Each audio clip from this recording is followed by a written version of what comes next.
I've studied successful people for 40 years, and though the diversity you find among them is astounding, I've found that they are all alike in one way: how they think.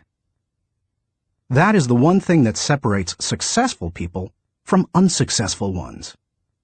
And here's the good news. How successful people think can be learned. If you change your thinking, you can change your life. Why you should change your thinking. It's hard to overstate the value of changing your thinking. Good thinking can do many things for you: generate revenue, solve problems, and create opportunities. It can take you to a whole new level, personally and professionally. It really can change your life. Consider some things you need to know about changing your thinking. 1. Changed thinking is not automatic. Sadly, a change in thinking doesn't happen on its own. Good ideas rarely go out and find someone. If you want to find a good idea, you must search for it. If you want to become a better thinker, you need to work at it. And once you begin to become a better thinker, the good ideas keep coming. In fact, the amount of good thinking you can do at any time depends primarily on the amount of good thinking you are already doing. 2. Changed thinking is difficult. When you hear someone say, "Now this is just off the top of my head," expect dandruff. The only people who believe thinking is easy are those who don't habitually engage in it. Nobel Prize-winning physicist Albert Einstein, one of the best thinkers who ever lived, asserted, "Thinking is hard work. That's why so few do it." Because thinking is so difficult, you want to use anything you can to help you improve the process. 3. Changed thinking is worth the investment. Author Napoleon Hill observed, "More gold has been mined from the thoughts of man than has ever been taken from the earth." When you take the time to learn how to change your thinking and become a better thinker, you are investing in yourself. Gold mines tap out. Stock markets crash. Real estate investments can go sour, but a human mind with the ability to think well is like a diamond mine that never runs out. It's priceless. How to become a better thinker. Do you want to master the process of good thinking? Do you want to be a better thinker tomorrow than you are today? Then you need to engage in an ongoing process that improves your thinking. I recommend you do the following. 1. Expose yourself to good input. Good thinkers always prime the pump of ideas. They always look for things to get the thinking process started, because what you put in always impacts what comes out. Read books, review trade magazines, listen to tapes, and spend time with good thinkers. And when something intrigues you, whether it's someone else's idea or the seed of an idea that you've come up with yourself, keep it in front of you. Put it in writing and keep it somewhere in your favorite thinking place to stimulate your thinking. 2. Expose yourself to good thinkers. Spend time with the right people.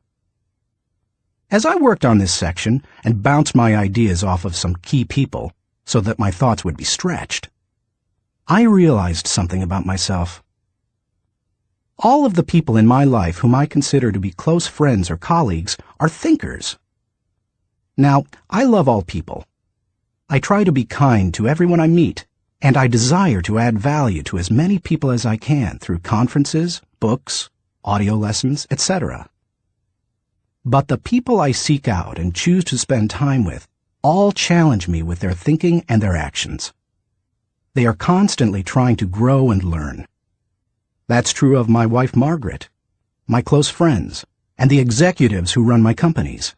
Every one of them is a good thinker. The writer of Proverbs observed that sharp people sharpen one another, just as iron sharpens iron. If you want to be a sharp thinker, be around sharp people. 3. Choose to think good thoughts. To become a good thinker, you must become intentional about the thinking process. Regularly put yourself in the right place to think, shape, stretch, and land your thoughts. Make it a priority. Remember, thinking is a discipline. Recently, I had breakfast with Dan Cathy, the president of Chick-fil-A, a fast food chain headquartered in the Atlanta area. I told him that I was working on this book, and I asked him if he made thinking time a high priority. Not only did he say yes, but he told me about what he calls his thinking schedule. It helps him to fight the hectic pace of life that discourages intentional thinking. Dan says he sets aside time just to think for half a day every 2 weeks, for 1 whole day every month, and for 2 or 3 full days every year. Dan explains, "This helps me keep the main thing, since I am so easily distracted." You may want to do something similar, or you can develop a schedule and method of your own. No matter what you choose to do, go to your thinking place, take paper and pen, and make sure you capture your ideas in writing. 4. Act on your good thoughts. Ideas have a short shelf life. You must act on them before the expiration date. World War I flying ace Eddie Rickenbacker said it all when he remarked, "I can give you a 6-word formula for success. Think things through, then follow through." 5. Allow your emotions to create another good thought. To start the thinking process, you cannot rely on your feelings. In Failing Forward, I wrote that you can act your way into feeling long before you can feel your way into action. If you wait until you feel like doing something, you will likely never accomplish it. The same is true for thinking. You cannot wait until you feel like thinking to do it. However, I found that once you engage in the process of good thinking, you can use your emotions to feed the process and create mental momentum. Try it for yourself. After you go through the disciplined process of thinking and enjoy some success, allow yourself to savor the moment and try riding the mental energy of that success. If you're like me, it's likely to spur additional thoughts and productive ideas. 6. Repeat the process. One good thought does not make a good life. The people who have one good thought and try to ride it for an entire career often end up unhappy or destitute. They are the one-hit wonders, the one-book authors, the one-message speakers, the one-time inventors who spend their life struggling to protect or promote their single idea. Success comes to those who have an entire mountain of gold that they continually mine, not those who find one nugget and try to live on it for 50 years. To become someone who can mine a lot of gold, you need to keep repeating the process of good thinking. Putting yourself in the right place to think. Becoming a good thinker isn't overly complicated. It's a discipline. If you do the 6 things I have outlined, you will set yourself up for a lifestyle of better thinking. But what do you do to come up with specific ideas on a day-to-day basis? I want to teach you the process that I've used to discover and develop good thoughts. It's certainly not the only one that works, but it has worked well for me. 1. Find a place to think your thoughts.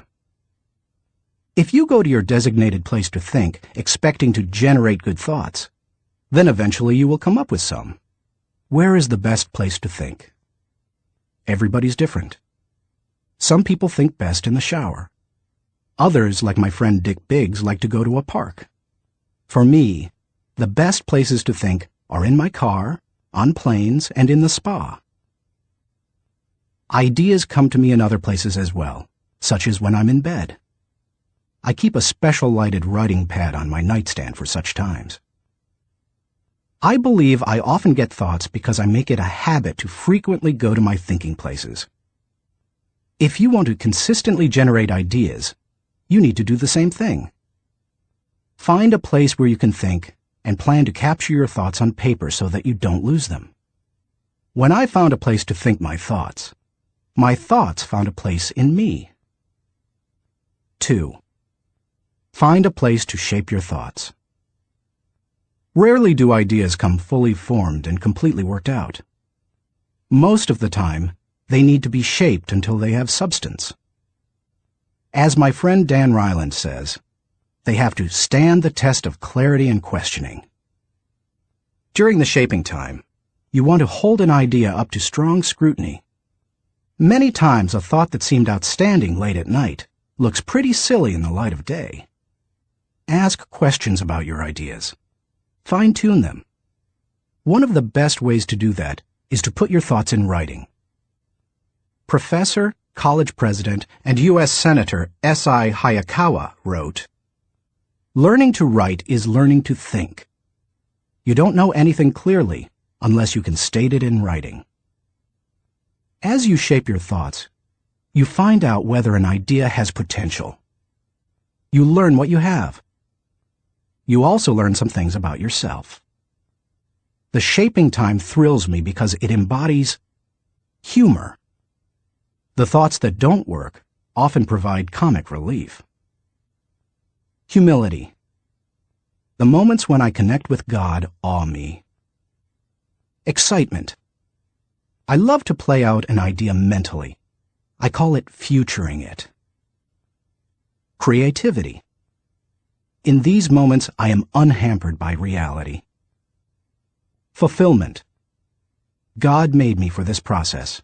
It uses my greatest gifts and gives me joy. Honesty.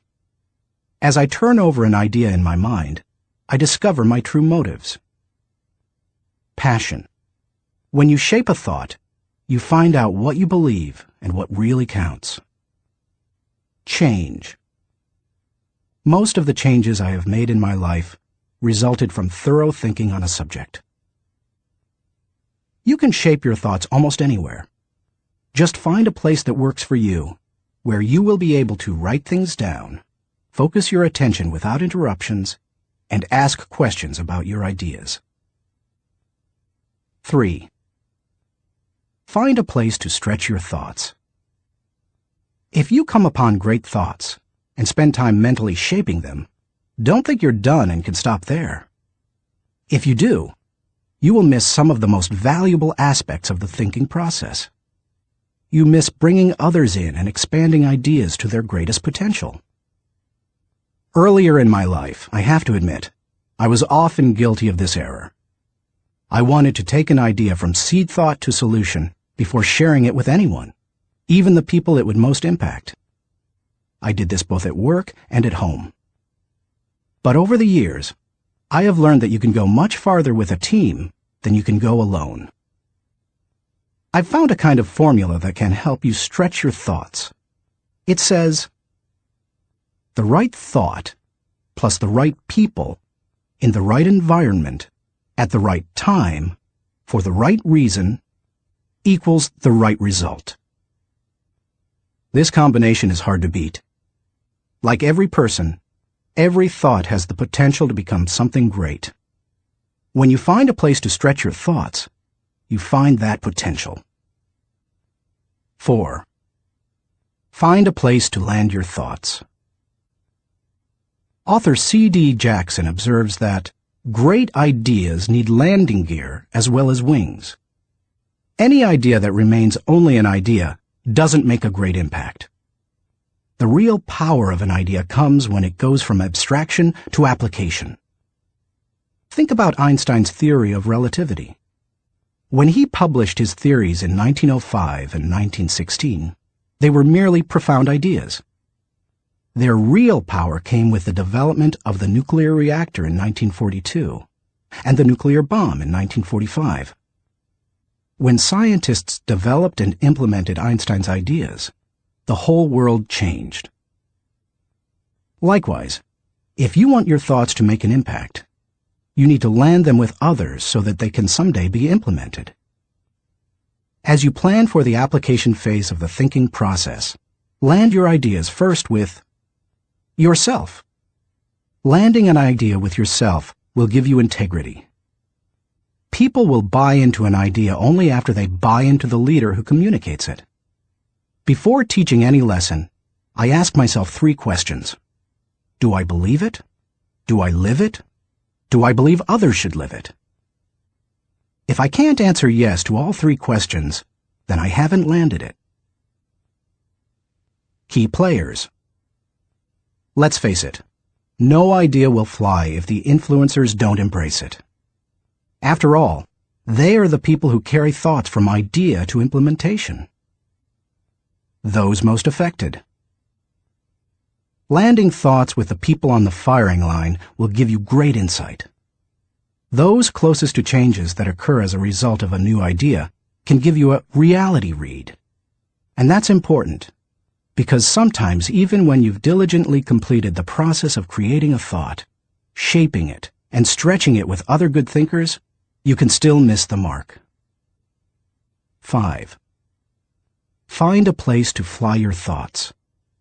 French philosopher Henri-Louis Bergson, who won the Nobel Prize in Literature in 1927, asserted that a person should think like a man of action, act like a man of thought. What good is thinking if it has no application in real life? Thinking divorced from actions cannot be productive. Learning how to master the process of thinking well leads you to productive thinking. If you can develop the discipline of good thinking and turn it into a lifetime habit, then you will be successful and productive all of your life. Once you've created, shaped, stretched, and landed your thoughts, then flying them can be fun and easy. Portrait of a good thinker. You often hear someone say that a colleague or friend is a good thinker, but that phrase means something different to everyone. To one person, it may mean having a high IQ, while to another, it could mean knowing a bunch of trivia, or being able to figure out whodunit when reading a mystery novel. I believe that good thinking isn't just one thing. It consists of several specific thinking skills. Becoming a good thinker means developing those skills to the best of your ability. It doesn't matter whether you were born rich or poor. It doesn't matter if you have a 3rd-grade education or possess a PhD. It doesn't matter if you suffer from multiple disabilities or you're the picture of health.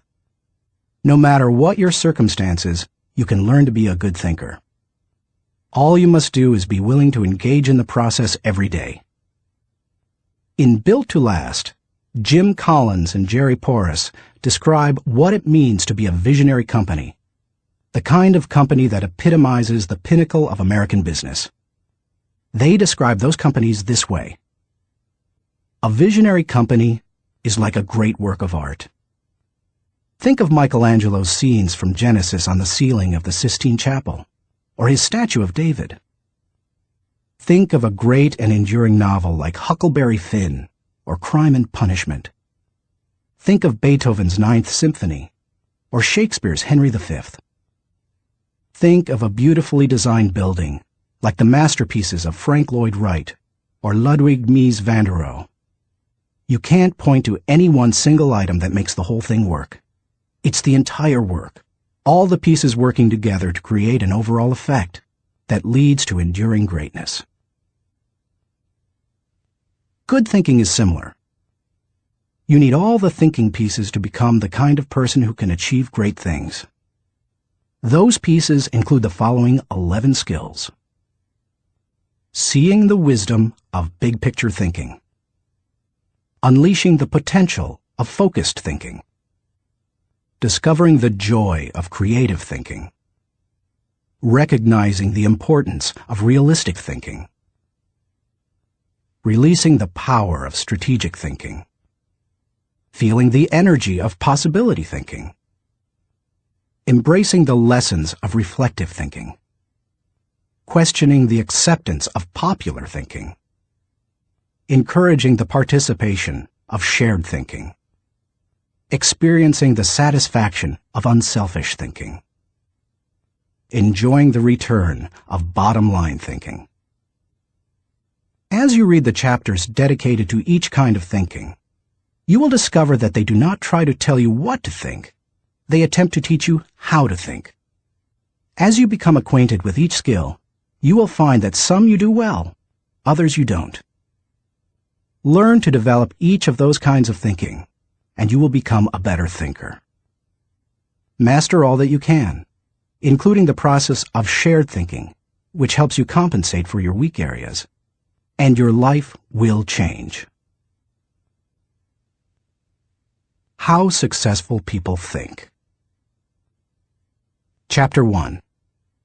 Cultivate big picture thinking. Where success is concerned, people are not measured in inches or pounds or college degrees or family background. They are measured by the size of their thinking. David Schwartz. Big picture thinking can benefit any person in any profession. When somebody like Jack Welch tells a GE employee that the ongoing relationship with a customer is more important than the sale of an individual product, he's reminding them of the big picture. When two parents are fed up with potty training, poor grades, or fender benders, and one reminds the other that the current difficult time is only a temporary season, then they benefit from thinking big picture. Real estate developer Donald Trump quipped, "You have to think anyway, so why not think big?" Big picture thinking brings wholeness and maturity to a person's thinking. It brings perspective. It's like making the frame of a picture bigger, in the process expanding not only what you can see, but what you are able to do. Spend time with big picture thinkers, and you will find that they learn continually. Big picture thinkers are never satisfied with what they already know. They are always visiting new places, reading new books, meeting new people, learning new skills. And because of that practice, they often are able to connect the unconnected. They are lifelong learners. To help me maintain a learner's attitude, I spend a few moments every morning thinking about my learning opportunities for the day. As I review my calendar and to-do list, knowing whom I will meet that day, what I will read, which meetings I will attend, I note where I am most likely to learn something. Then I mentally cue myself to look attentively for something that will improve me in that situation. If you desire to keep learning, I want to encourage you to examine your day and look for opportunities to learn. Listen intentionally. An excellent way to broaden your experience is to listen to someone who has expertise in an area where you don't. I search for such opportunities. One year I spoke to about 900 coaches and scouts at the Senior Bowl, where graduating football players participate in their last college game. I had the opportunity, along with my son-in-law Steve Miller, to have dinner with NFL head coaches Dave Wanstead and Butch Davis. It's not often that you get such an opportunity, so I asked them questions about teamwork and spent a lot of time listening to them. At the end of the evening, as Steve and I were walking to our car, he said to me, "John, I bet you asked those coaches 100 questions tonight." "If I'm going to learn and grow," I replied, "I must know what questions to ask and know how to apply the answers to my life." Listening has taught me a lot more than talking. When you meet with people, it's good to have an agenda so that you can learn. It's a great way to partner with people who can do things you can't. Big picture thinkers recognize that they don't know lots of things. They frequently ask penetrating questions to enlarge their understanding and thinking. If you want to become a better big picture thinker, then become a good listener. Look expansively. Writer Henry David Thoreau wrote, "Many an object is not seen, though it falls within the range of our visual ray, because it does not come within the range of our intellectual ray." Human beings habitually see their own world first. For example, when people arrive at a leadership conference put on by my company, Enjoy, they want to know where they're going to park, whether they will be able to get a good and comfortable seat, whether the speaker will be on, and if the breaks will be spaced right. When I arrive to speak at the same conference, I want to know that the lighting is good, the sound equipment is operating effectively, whether the speaker's platform will be close enough to the people, etc. Who you are determines what you see and how you think. Big picture thinkers realize there is a world out there besides their own, and they make an effort to get outside of themselves and see other people's worlds through their eyes. It's hard to see the picture while inside the frame. To see how others see, you must first find out how they think.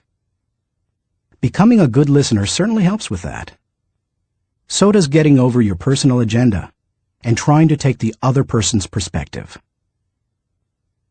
Live completely. French essayist Michel de Montaigne wrote, "The value of life lies not in the length of days, but in the use we make of them. A man may live long, yet live very little. The truth is that you can spend your life any way you want, but you can spend it only once." Becoming a big picture thinker can help you to live with wholeness, to live a very fulfilling life. People who see the big picture expand their experience because they expand their world.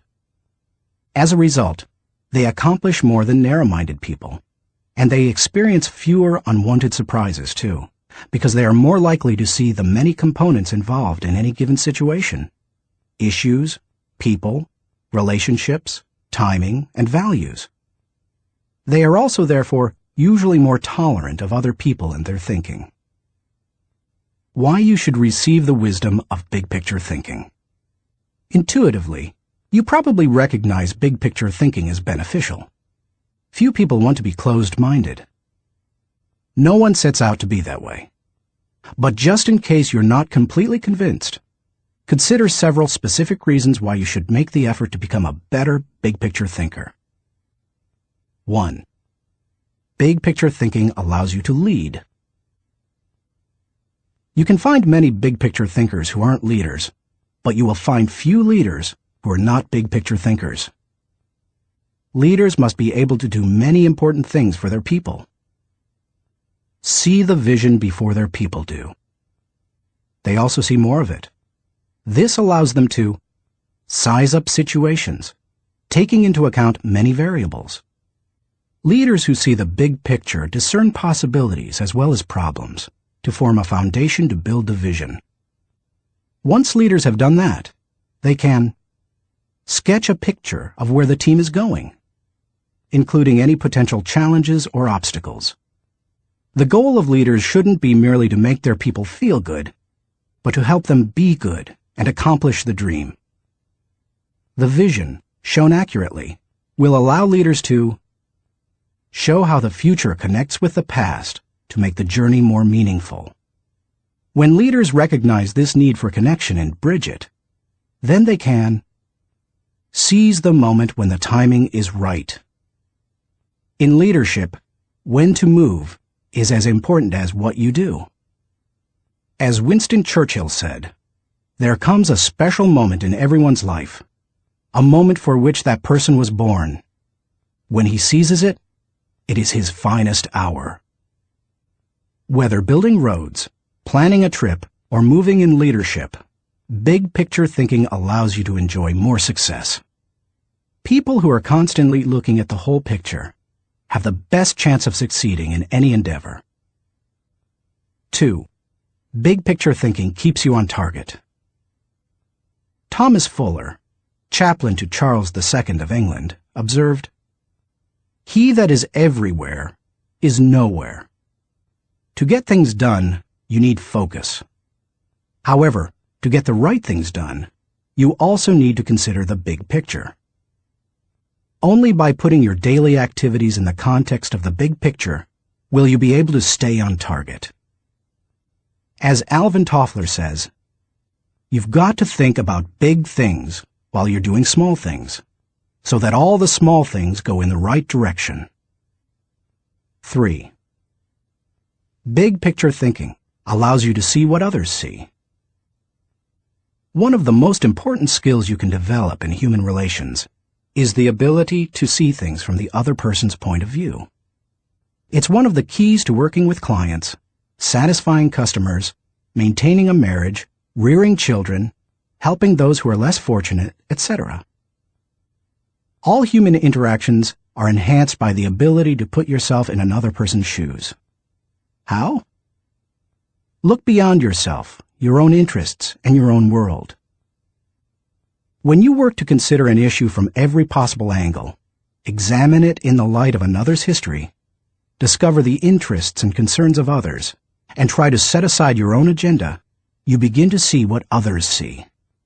And that is a powerful thing. 4. Big picture thinking promotes teamwork. If you participate in any kind of team activity, then you know how important it is that team members see the whole picture, not just their own part. Anytime a person doesn't know how his work fits with that of his teammates, then the whole team is in trouble. The better the grasp team members have of the big picture, the greater their potential to work together as a team. 5. Big picture thinking keeps you from being caught up in the mundane. Let's face it, some aspects of everyday life are absolutely necessary but thoroughly uninteresting. Big picture thinkers don't let the grind get to them because they don't lose sight of the all-important overview. They know that the person who forgets the ultimate is a slave to the immediate. 6. Big picture thinking helps you to chart uncharted territory. Have you ever heard the expression, "We'll cross that bridge when we come to it"? That phrase undoubtedly was coined by someone who had trouble seeing the big picture.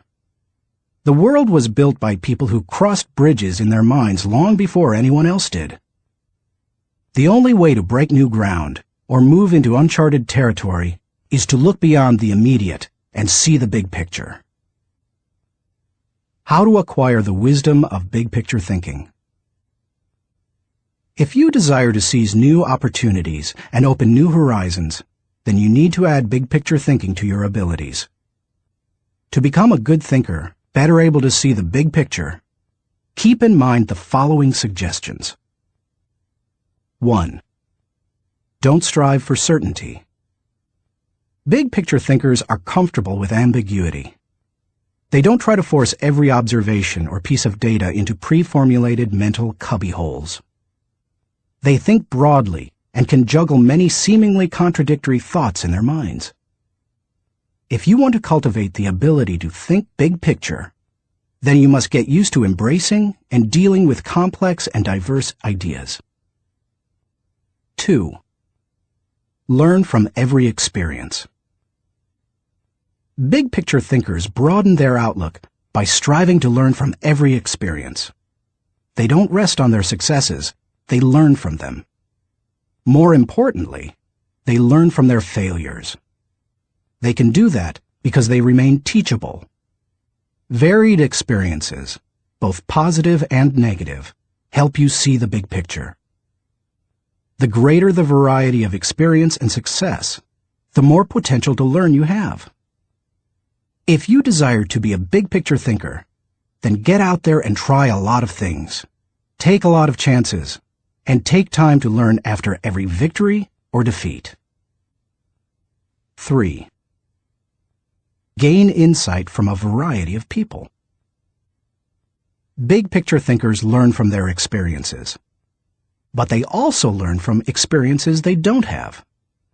That is, they learn by receiving insight from others, from customers, employees, colleagues, and leaders.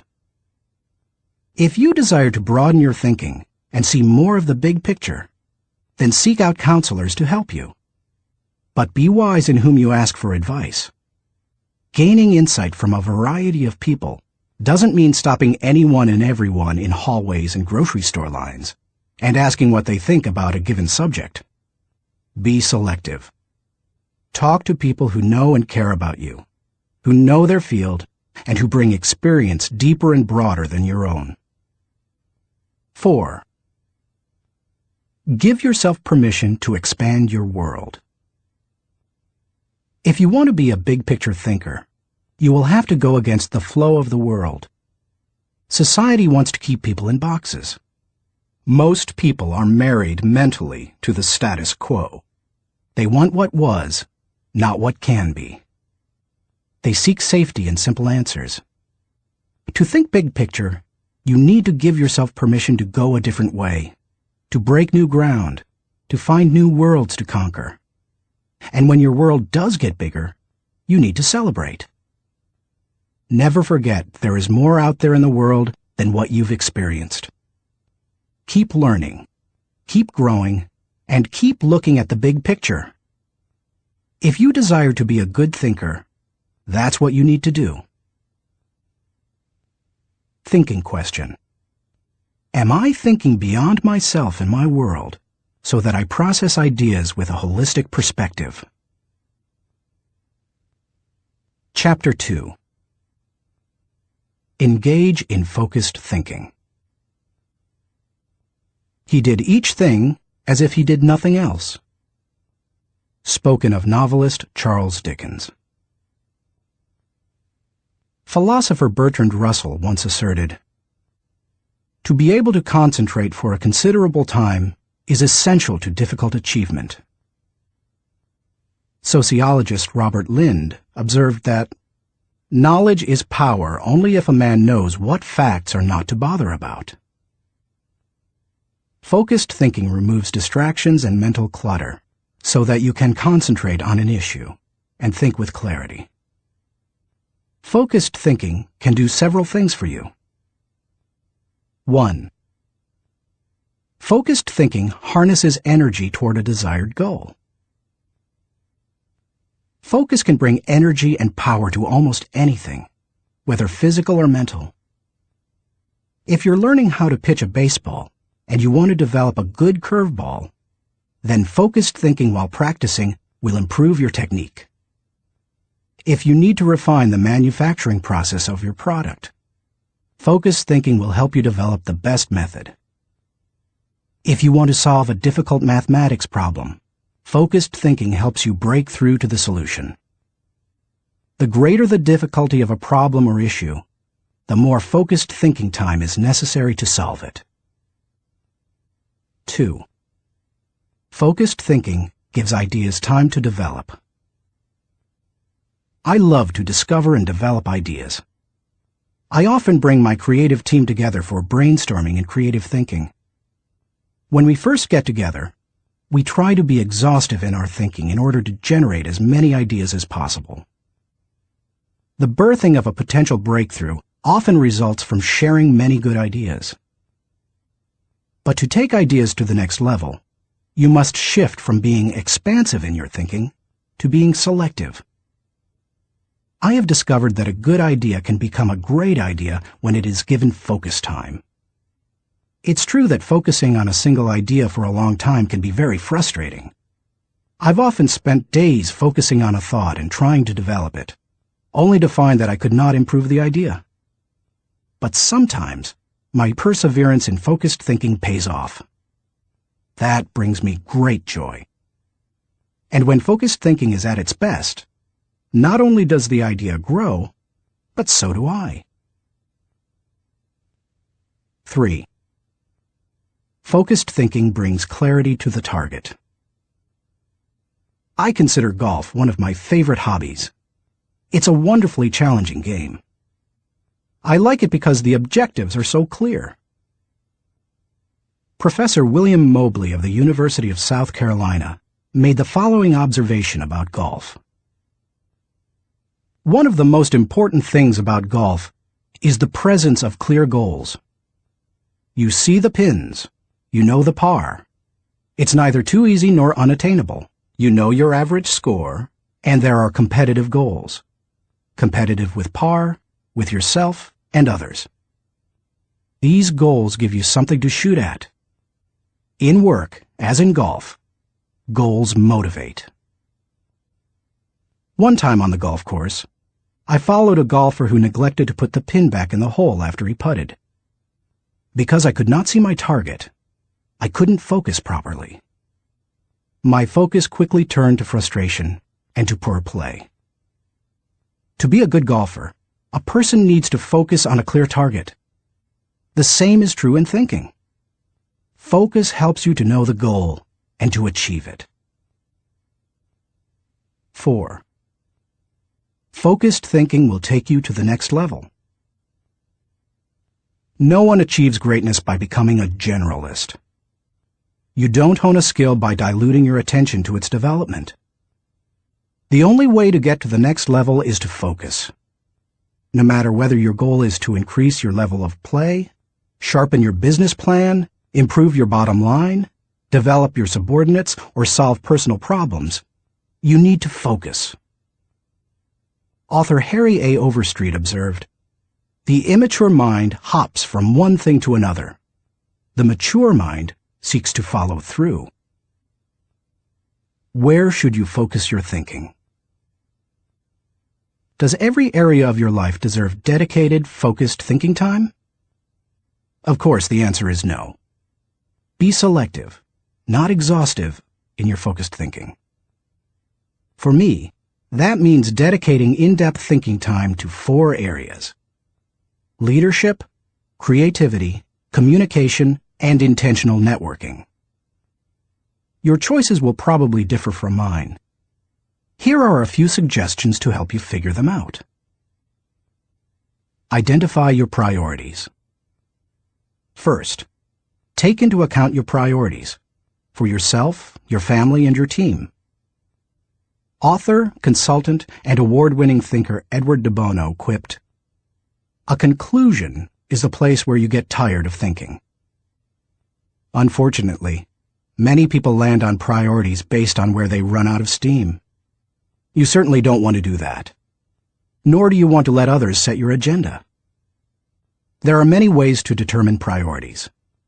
If you know yourself well, begin by focusing on your strengths, the things that make best use of your skills and God-given talents.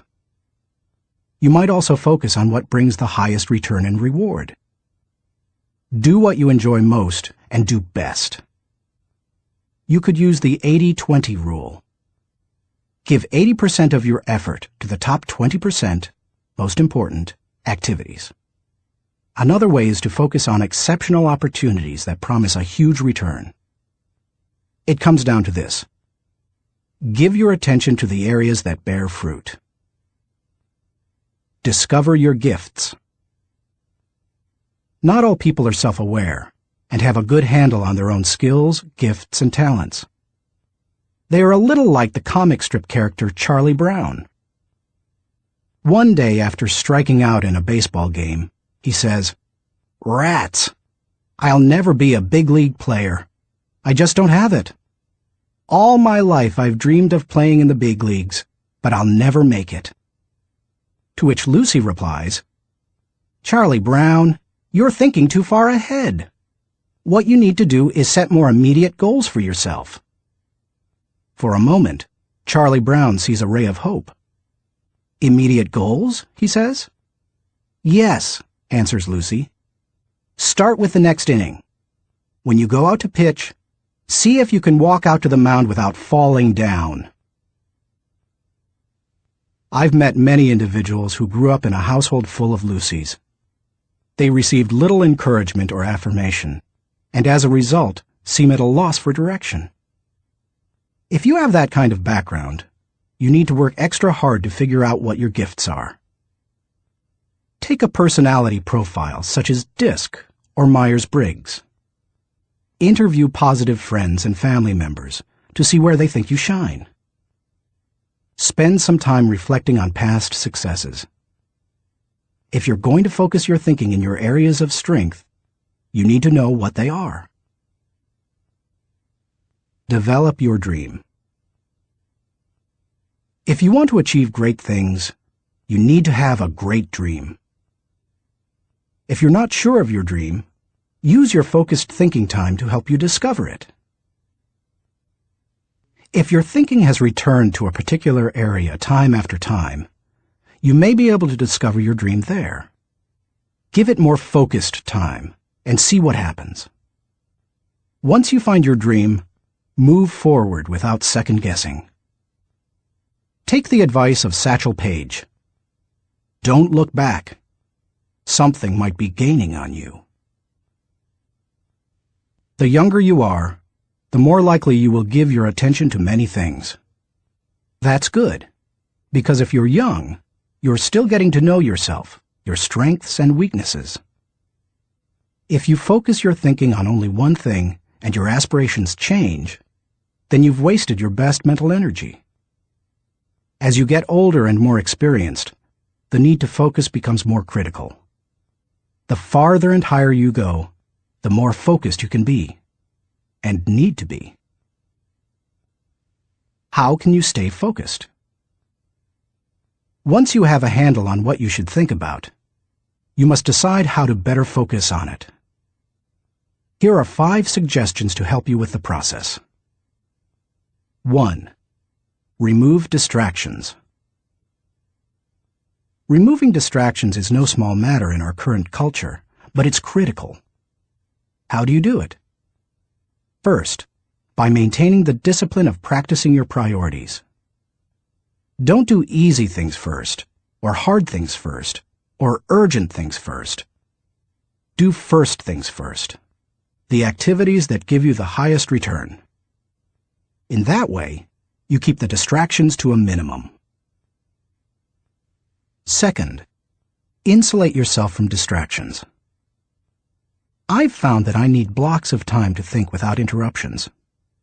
I've mastered the art of making myself unavailable when necessary and going off to my thinking place so that I can work without interruptions. Because of my responsibilities as founder of 3 companies, however, I am always aware of the tension between my need to remain accessible to others as a leader and my need to withdraw from them to think.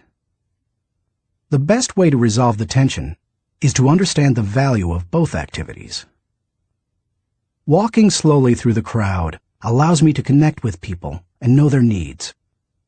Withdrawing from the crowd allows me to think of ways to add value to them. My advice to you is to place value on and give attention to both. If you naturally withdraw, then make sure to get out among people more often. If you're always on the go and rarely withdraw for thinking time, then remove yourself periodically so that you can unleash the potential of focused thinking.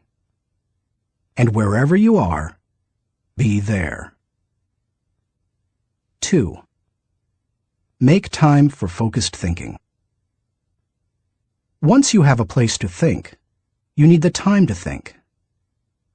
Because of the fast pace of our culture, people tend to multitask, but that's not always a good idea. Switching from task to task can cost you up to 40% efficiency. According to researchers, if you're trying to accomplish many things at the same time, you'll get more done by focusing on one task at a time, not by switching constantly from one task to another. Years ago, I realized that my best thinking time occurs in the morning. Whenever possible, I reserve my mornings for thinking and writing. One way to gain time for focused thinking is to impose upon yourself a rule that one company implemented.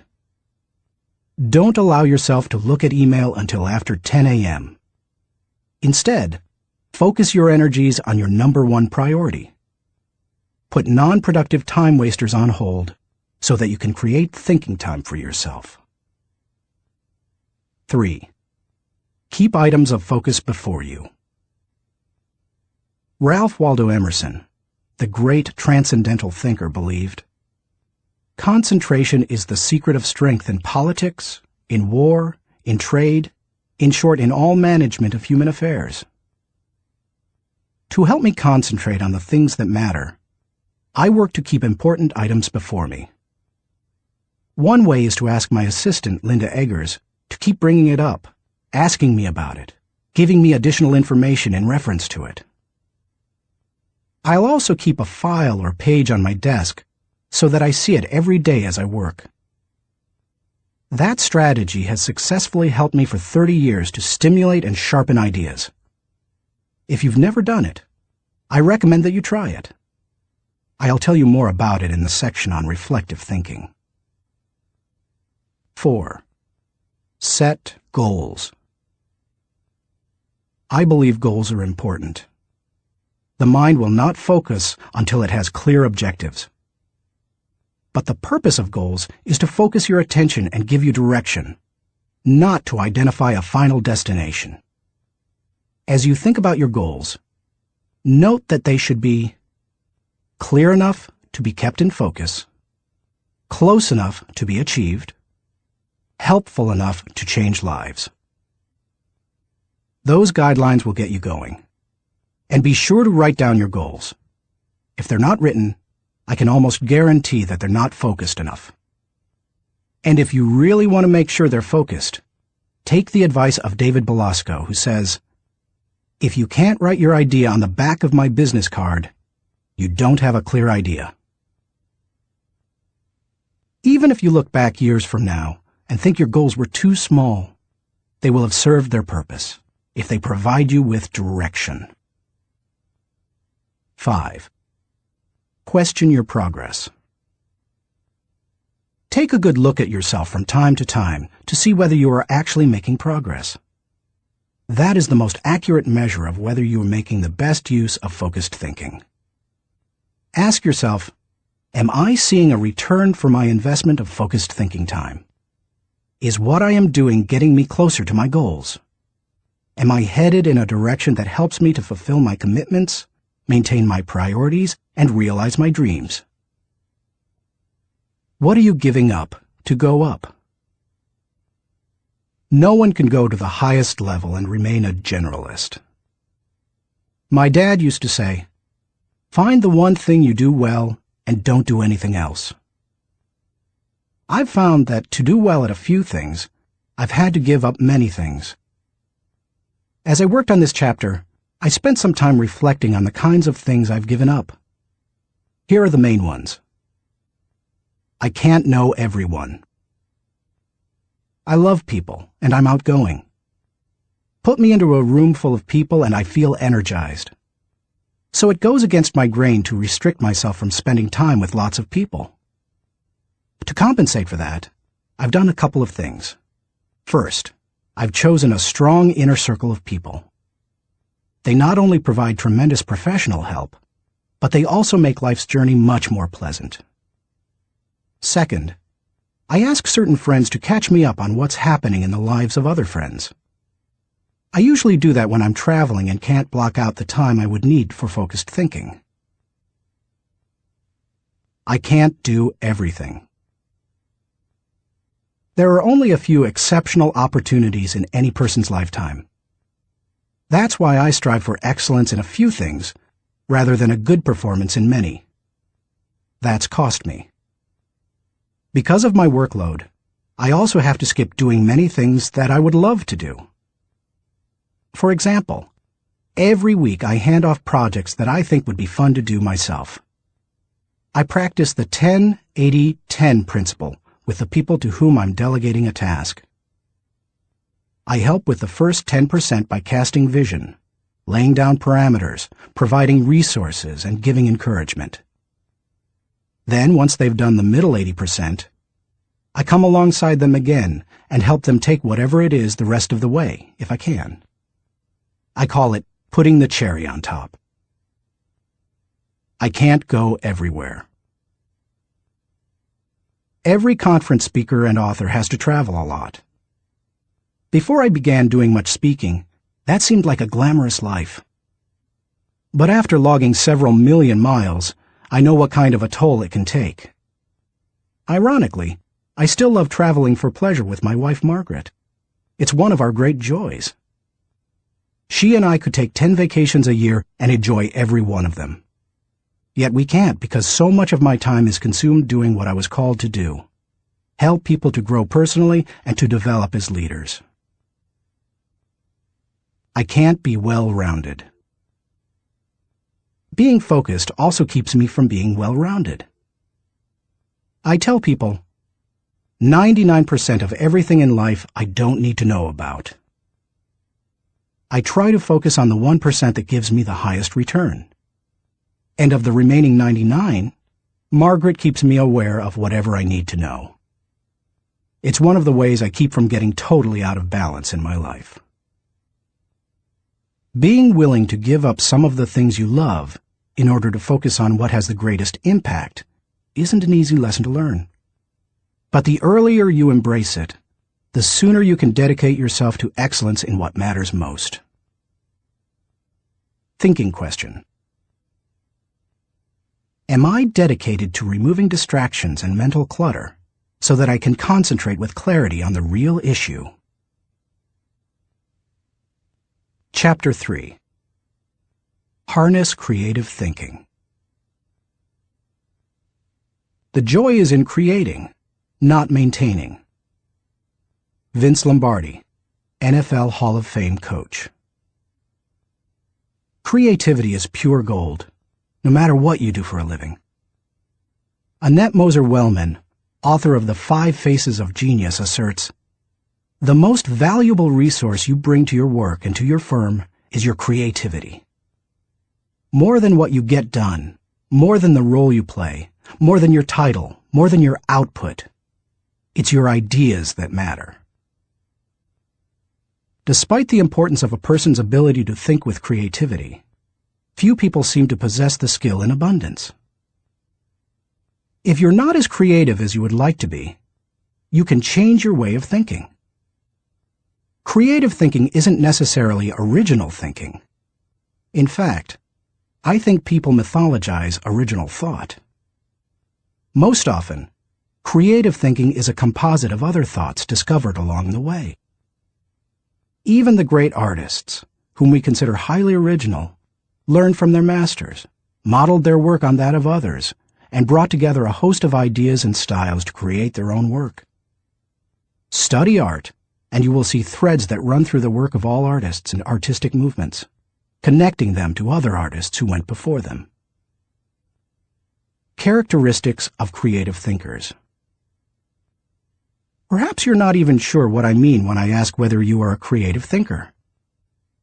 Consider some characteristics that creative thinkers have in common. Creative thinkers value ideas. Annette Moser-Wellman observes, "Highly creative people are dedicated to ideas. They don't rely on their talent alone. They rely on their discipline. Their imagination is like a second skin. They know how to manipulate it to its fullest." Creativity is about having ideas, lots of them. You will have ideas only if you value ideas. Creative thinkers explore options. I've yet to meet a creative thinker who didn't love options.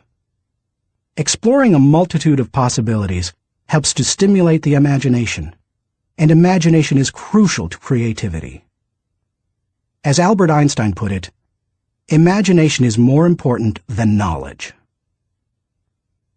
People who know me well will tell you that I place a very high value on options. Why? Because they provide the key to finding the best answer, not the only answer. Good thinkers come up with the best answers. They create backup plans that provide them with alternatives. They enjoy freedom that others do not possess, and they will influence and lead others. Creative thinkers embrace ambiguity. Writer H.L. Mencken said, "It is the dull man who is always sure, and the sure man who is always dull." Creative people don't feel the need to stamp out uncertainty. They see all kinds of inconsistencies and gaps in life, and they often take delight in exploring those gaps, or in using their imagination to fill them in. Creative thinkers celebrate the offbeat. Creativity, by its very nature, often explores off the beaten path and goes against the grain. Diplomat and longtime president of Yale University, Kingman Brewster, said, "There is a correlation between the creative and the screwball, so we must suffer the screwball gladly." To foster creativity in yourself or others, be willing to tolerate a little oddness. Creative thinkers connect the unconnected. Because creativity utilizes the ideas of others, there's great value in being able to connect one idea to another, especially to seemingly unrelated ideas. Graphic designer Tim Hansen says, "Creativity is especially expressed in the ability to make connections, to make associations, to turn things around and express them in a new way. Creating additional thoughts is like taking a trip in your car. You may know where you are going, but only as you move toward your destination can you see and experience things in a way not possible before you started. Creative thinking works something like this. Think, then collect, then create, then correct, then connect. Once you begin to think, you are free to collect. You ask yourself, what material relates to this thought? Once you have the material, you ask, what ideas can make the thought better? That can start to take an idea to the next level. After that, you can correct or refine it by asking, what changes can make these ideas better? Finally, you connect the ideas by positioning them in the right context to make the thought complete and powerful. Creative thinkers don't fear failure. Creativity demands the ability to be unafraid of failure, because creativity equals failure. You may be surprised to hear such a statement, but it's true. Charles Frankel asserts that anxiety is the essential condition of intellectual and artistic creation. Creativity requires a willingness to look stupid. It means getting out on a limb, knowing that the limb often breaks. Creative people know these things and still keep searching for new ideas. They just don't let the ideas that don't work prevent them from coming up with more ideas that do work. Why you should discover the joy of creative thinking. Creativity can improve a person's quality of life. Here are 5 specific things creative thinking has the potential to do for you. 1. Creative thinking adds value to everything. Wouldn't you enjoy a limitless reservoir of ideas that you could draw upon at any time? That's what creative thinking gives you. For that reason, no matter what you are currently able to do, creativity can increase your capabilities. Creativity is being able to see what everybody else has seen and think what nobody else has thought, so that you can do what nobody else has done. Sometimes, creative thinking lies along the lines of invention, where you break new ground. Other times, it moves along the lines of innovation, which helps you to do old things in a new way. But either way, it's seeing the world through sufficiently new eyes so that new solutions appear. That always adds value. 2. Creative thinking compounds. Over the years, I've found that creative thinking is hard work, but creative thinking compounds, given enough time and focus.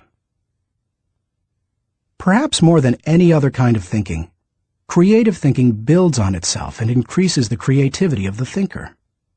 Poet Maya Angelou observed, "You can't use up creativity. The more you use, the more you have." Sadly, too often creativity is smothered rather than nurtured.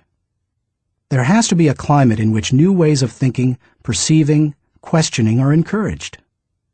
If you cultivate creative thinking in an environment that nurtures creativity, there's no telling what kind of ideas you can come up with. I'll talk more on that later. 3. Creative thinking draws people to you and your ideas. Creativity is intelligence having fun. People admire intelligence, and they are always attracted to fun, so the combination is fantastic. If anyone could be said to have fun with his intelligence, it was Leonardo da Vinci. The diversity of his ideas and expertise staggers the mind. He was a painter, architect, sculptor, anatomist, musician, inventor, and engineer.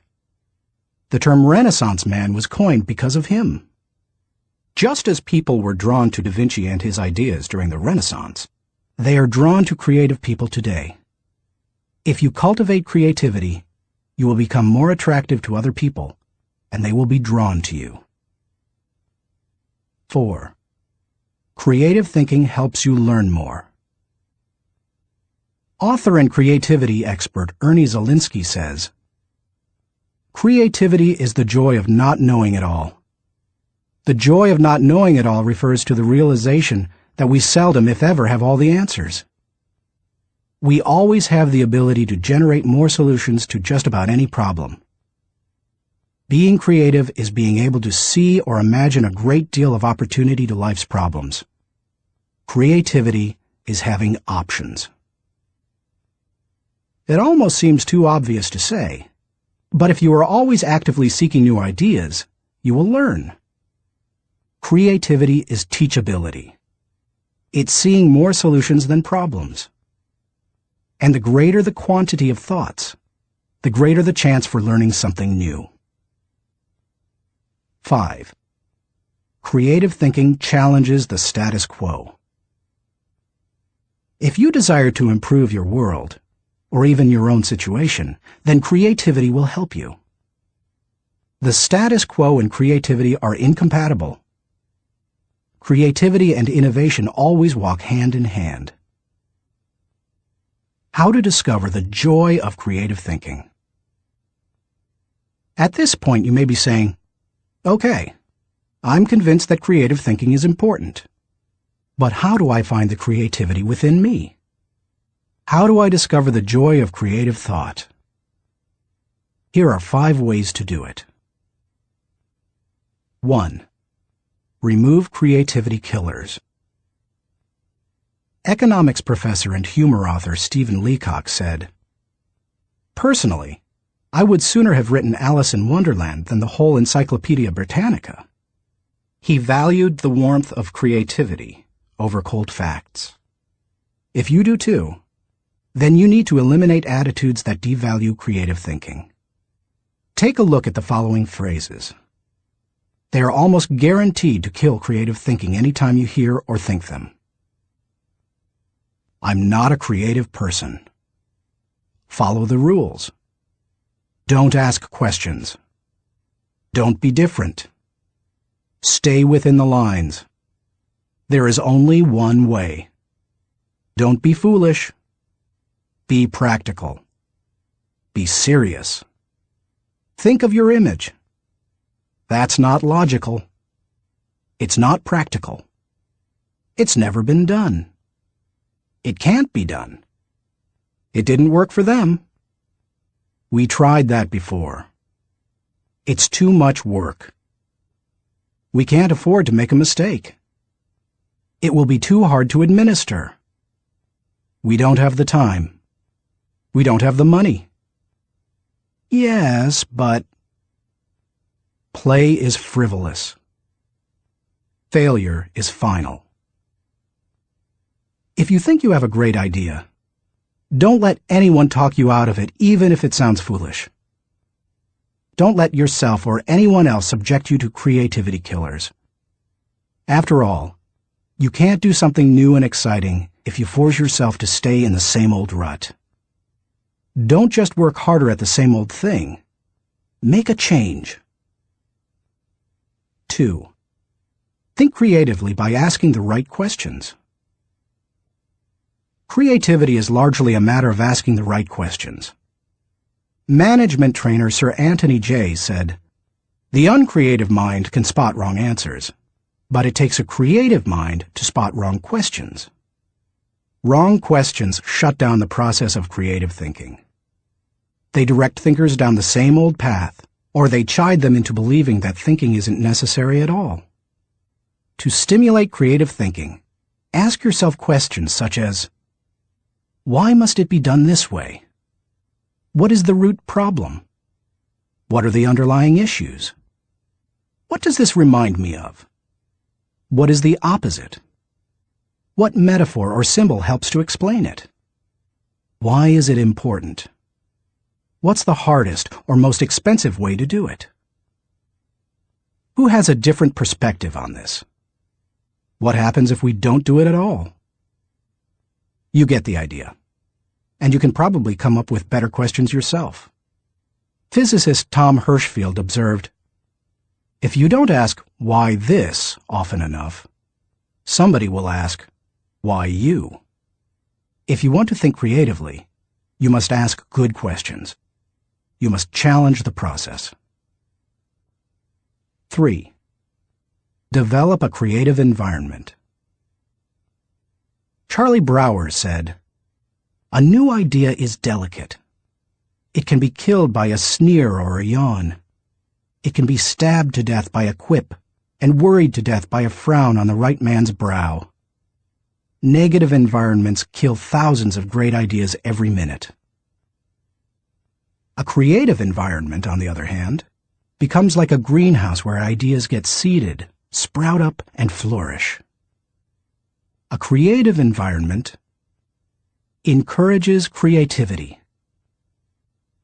David Hills says, "Studies of creativity suggest that the biggest single variable of whether or not employees will be creative is whether they perceive they have permission. When innovation and good thinking are openly encouraged and rewarded, then people see that they have permission to be creative." A creative environment places a high value on trust among team members and individuality. Creativity always risks failure. That's why trust is so important to creative people. In the creative process, trust comes from people working together, from knowing that people on the team have experience launching successful, creative ideas, and from the assurance that creative ideas won't go to waste because they will be implemented. A creative environment embraces those who are creative. Creative people celebrate the offbeat. How should creative people be treated? I take the advice of Tom Peters. Weed out the dullards, nurture the nuts. I do that by spending time with them, which I enjoy anyway. I especially like to pull people into brainstorming sessions. People look forward to an invitation to such meetings because the time will be filled with energy, ideas, and laughter. And the odds are high that a new project, seminar, or business strategy will result. When that happens, they also know a party's coming. A creative environment focuses on innovation, not just invention. Sam Weston, creator of the popular action figure G.I. Joe, said, "Truly groundbreaking ideas are rare, but you don't necessarily need one to make a career out of creativity." My definition of creativity is the logical combination of two or more existing elements that result in a new concept. The best way to make a living with your imagination is to develop innovative applications, not imagine completely new concepts. Creative people say, "Give me a good idea, and I'll give you a better idea." A creative environment is willing to let people go outside the lines. Most people automatically stay within lines, even if those lines have been arbitrarily drawn or are terribly out of date. Remember, most limitations we face are not imposed on us by others. We place them on ourselves. Lack of creativity often falls into that category. If you want to be more creative, challenge boundaries. Inventor Charles Kettering said, "All human development, no matter what form it takes, must be outside the rules. Otherwise, we would never have anything new." A creative environment takes that into account. A creative environment appreciates the power of a dream. A creative environment promotes the freedom of a dream. A creative environment encourages the use of a blank sheet of paper and the question, if we could draw a picture of what we want to accomplish, what would that look like? A creative environment allowed Martin Luther King Jr. to speak with passion and declare to millions, "I have a dream," not "I have a goal." Goals may give focus, but dreams give power. Dreams expand the world. That is why James Allen suggested that dreamers are the saviors of the world. The more creativity-friendly you can make your environment, the the more potential it has to become creative. 4. Spend time with other creative people. What if the place you work has an environment hostile to creativity, and you possess little ability to change it? One possibility is to change jobs. But what if you desire to keep working there despite the negative environment? Your best option is to find a way to spend time with other creative people. Creativity is contagious. Have you ever noticed what happens during a good brainstorming session? One person throws out an idea. Another person uses it as a springboard to discover another idea. Someone else takes it in yet another, even better direction. Then somebody grabs hold of it and takes it to a whole new level. The interplay of ideas can be electric. I have a strong group of creative individuals in my life. I make sure to spend regular time with them. When I leave them, I always feel energized. I'm full of ideas, and I see things differently. They truly are indispensable to my life. It's a fact that you begin to think like the people you spend a lot of time with. The more time you can spend with creative people, engaging in creative activities, the more creative you will become. 5. Get out of your box. Actress Katharine Hepburn remarked, "If you obey all the rules, you will miss all the fun." While I don't think it's necessary to break all the rules, many are in place to protect us, I do think it's unwise to allow self-imposed limitations to hinder us. Creative thinkers know that they must repeatedly break out of the box of their own history and personal limitations in order to experience creative breakthroughs. The most effective way to help yourself get out of the box is to expose yourself to new paradigms. One way you can do that is by traveling to new places. Explore other cultures, countries, and traditions. Find out how people very different from you live and think. Another is to read on new subjects. I'm naturally curious and love to learn, but I still have a tendency to read books only on my favorite subjects, such as leadership. I sometimes have to force myself to read books that broaden my thinking, because I know it's worth it. If you want to break out of your own box, get into somebody else's. Read broadly. Many people mistakenly believe that if individuals aren't born with creativity, they will never be creative. But you can see from the many strategies and examples I've given that creativity can be cultivated in the right supportive environment. Thinking question. Am I working to break out of my box of limitations so that I explore ideas and options to experience creative breakthroughs? Chapter 4. Employ realistic thinking. The first responsibility of a leader is to define reality. Max Dupree, Chairman of the Board of Herman Miller Incorporated. As anyone knows who's been out of school for a few years, there's usually a huge gap between a college education and the reality of the working world. Honestly, early in my career, I went out of my way to avoid too much realistic thinking because I thought it would interfere with my creative thinking. But as I've grown, I've come to realize that realistic thinking adds to my life. Reality check. Reality is the difference between what we wish and what is. It took some time for me to evolve into a realistic thinker. The process went in phases.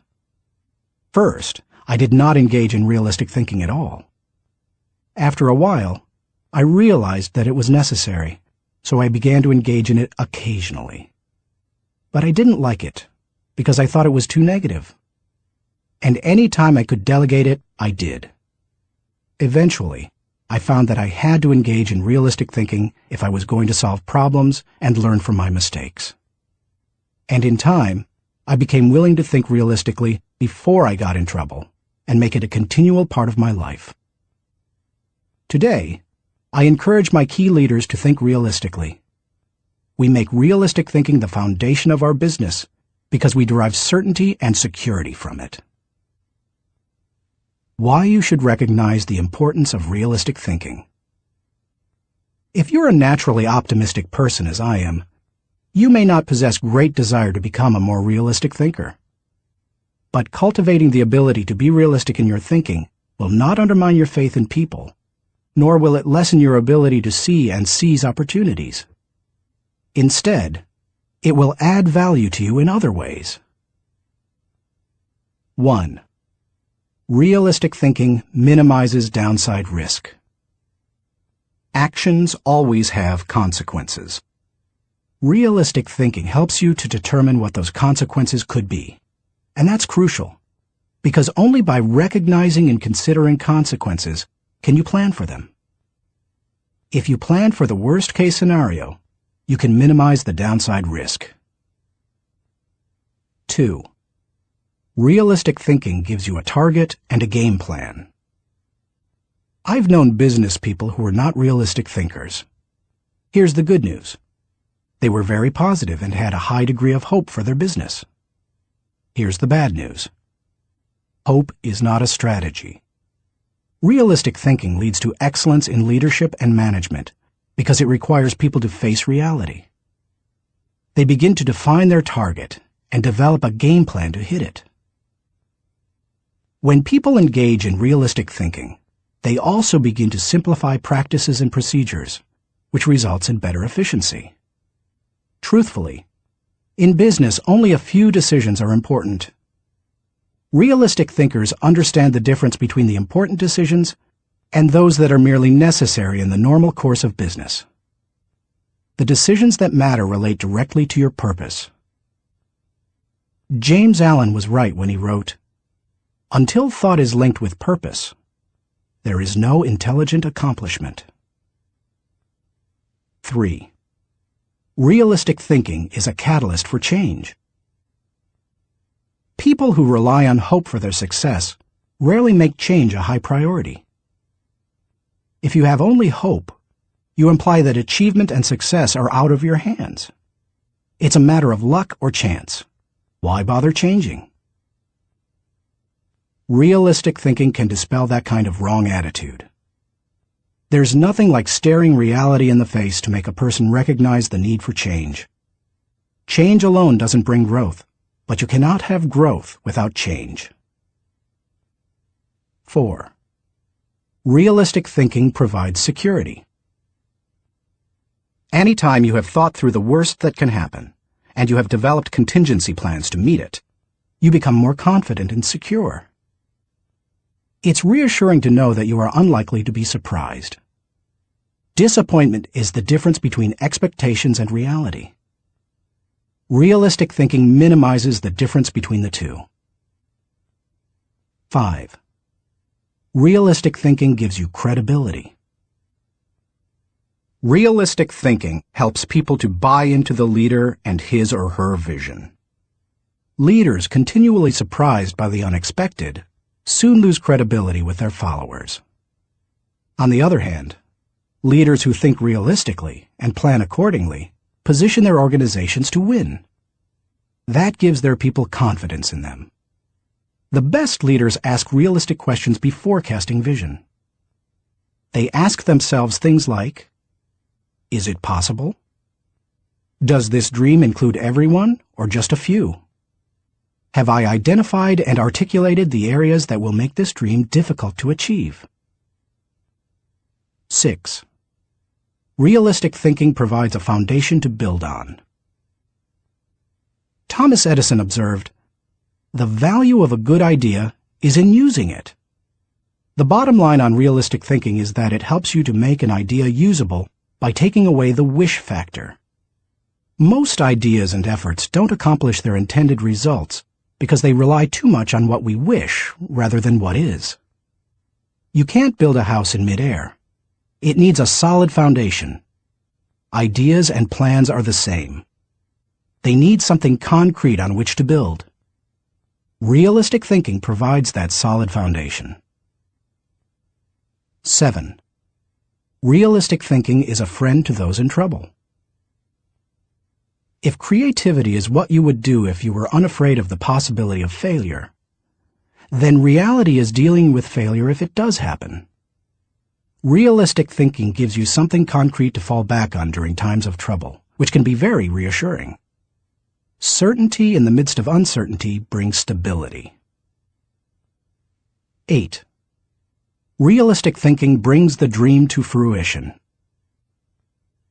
British novelist John Galsworthy wrote, "Idealism increases in direct proportion to one's distance from the problem. If you don't get close enough to a problem, you can't tackle it. If you don't take a realistic look at your dream and what it will take to accomplish it, you will never achieve it." Realistic thinking helps to pave the way for bringing any dream to fruition. How to recognize the importance of realistic thinking. Because I'm naturally optimistic rather than realistic, I've had to take concrete steps to improve my thinking in this area. Here are 5 things I do to improve my realistic thinking. 1. Develop an appreciation for truth. I could not develop as a realistic thinker until I gained an appreciation for realistic thinking. And that means learning to look at and enjoy truth. President Harry S. Truman said, "I never give 'em hell. I just tell the truth, and they think it is hell." That's the way many people react to truth. People tend to exaggerate their success and minimize their failures or deficiencies. They live according to Ruckert's law, believing there is nothing so small that it can't be blown out of proportion. Unfortunately, many people today could be described by a quote from Winston Churchill. "Men occasionally stumble over the truth, but most pick themselves up and hurry off as if nothing has happened." More recently, television journalist Ted Koppel observed, "Our society finds truth too strong a medicine to digest undiluted. In its purest form, truth is not a polite tap on the shoulder. It is a howling reproach." In other words, the truth will set you free, but first, it will make you angry. If you want to become a realistic thinker, however, you need to get comfortable dealing with the truth and face up to it. 2. Do your homework. The process of realistic thinking begins with doing your homework. You must first get the facts. Former governor, congressman, and ambassador Chester Bowles said, "When you approach a problem, strip yourself of preconceived opinions and prejudice. Assemble and learn the facts of the situation. Make the decision which seems to you to be the most honest, and then stick to it. It doesn't matter how sound your thinking is if it's based on faulty data or assumptions. You can't think well in the absence of facts, or in the presence of poor information. You can also find out what others have done in similar circumstances. Remember, your thinking doesn't necessarily have to be original. It just has to be solid. Why not learn all you can from good thinkers who have faced similar situations in the past? Some of my best thinking has been done by others. 3. Think through the pros and cons. There's nothing like taking the time to really examine the pros and cons of an issue to give you a strong dose of reality. It rarely comes down to simply choosing the course of action with the greatest number of pros, because all pros and cons do not carry equal weight. But that's not the value of the exercise anyway. Rather, it helps you to dig into the facts, examine an issue from many angles, and really count the cost of a possible course of action. 4. Picture the worst-case scenario. The essence of realistic thinking is discovering, picturing, and examining the worst-case scenario. Ask yourself questions such as, what if sales fall short of projections? What if revenue hits rock bottom? Not an optimist's rock bottom, but real rock bottom. What if we don't win the account? What if the client doesn't pay us? What if we have to do the job short-handed? What if our best player gets sick? What if all the colleges reject my application? What if the market goes belly up? What if the volunteers quit? What if nobody shows up? You get the idea. The point is that you need to think about worst-case possibilities, whether you are running a business, leading a department, pastoring a church, coaching a team, or planning your personal finances. Your goal isn't to be negative or to expect the worst, just to be ready for it in case it happens. That way, you give yourself the best chance for a positive result, no matter what. If you picture the worst case and examine it honestly, then you really have experienced a reality check. You're ready for anything. As you do that, take the advice of Charles Hole, who advised, "Deliberate with caution, but act with decision, and yield with graciousness, or oppose with firmness." 5. Align your thinking with your resources. One of the keys to maximizing realistic thinking is aligning your resources with your objectives. Looking at pros and cons and examining worst-case scenarios will make you aware of any gaps between what you desire and what really is. Once you know what those gaps are, you can use your resources to fill them. After all, that's what resources are for. Super Bowl, Superdome, Super Security. Our country received lessons in realistic thinking following the tragedy of September 11, 2001. The destruction of the World Trade Center buildings in New York City far surpassed any worst-case scenarios that anyone might have envisioned. In the wake of that event, we now find that we don't have the luxury of avoiding or neglecting realistic thinking. I was reminded of that on Sunday, February 3, 2002. When I attended the Super Bowl in New Orleans, Louisiana.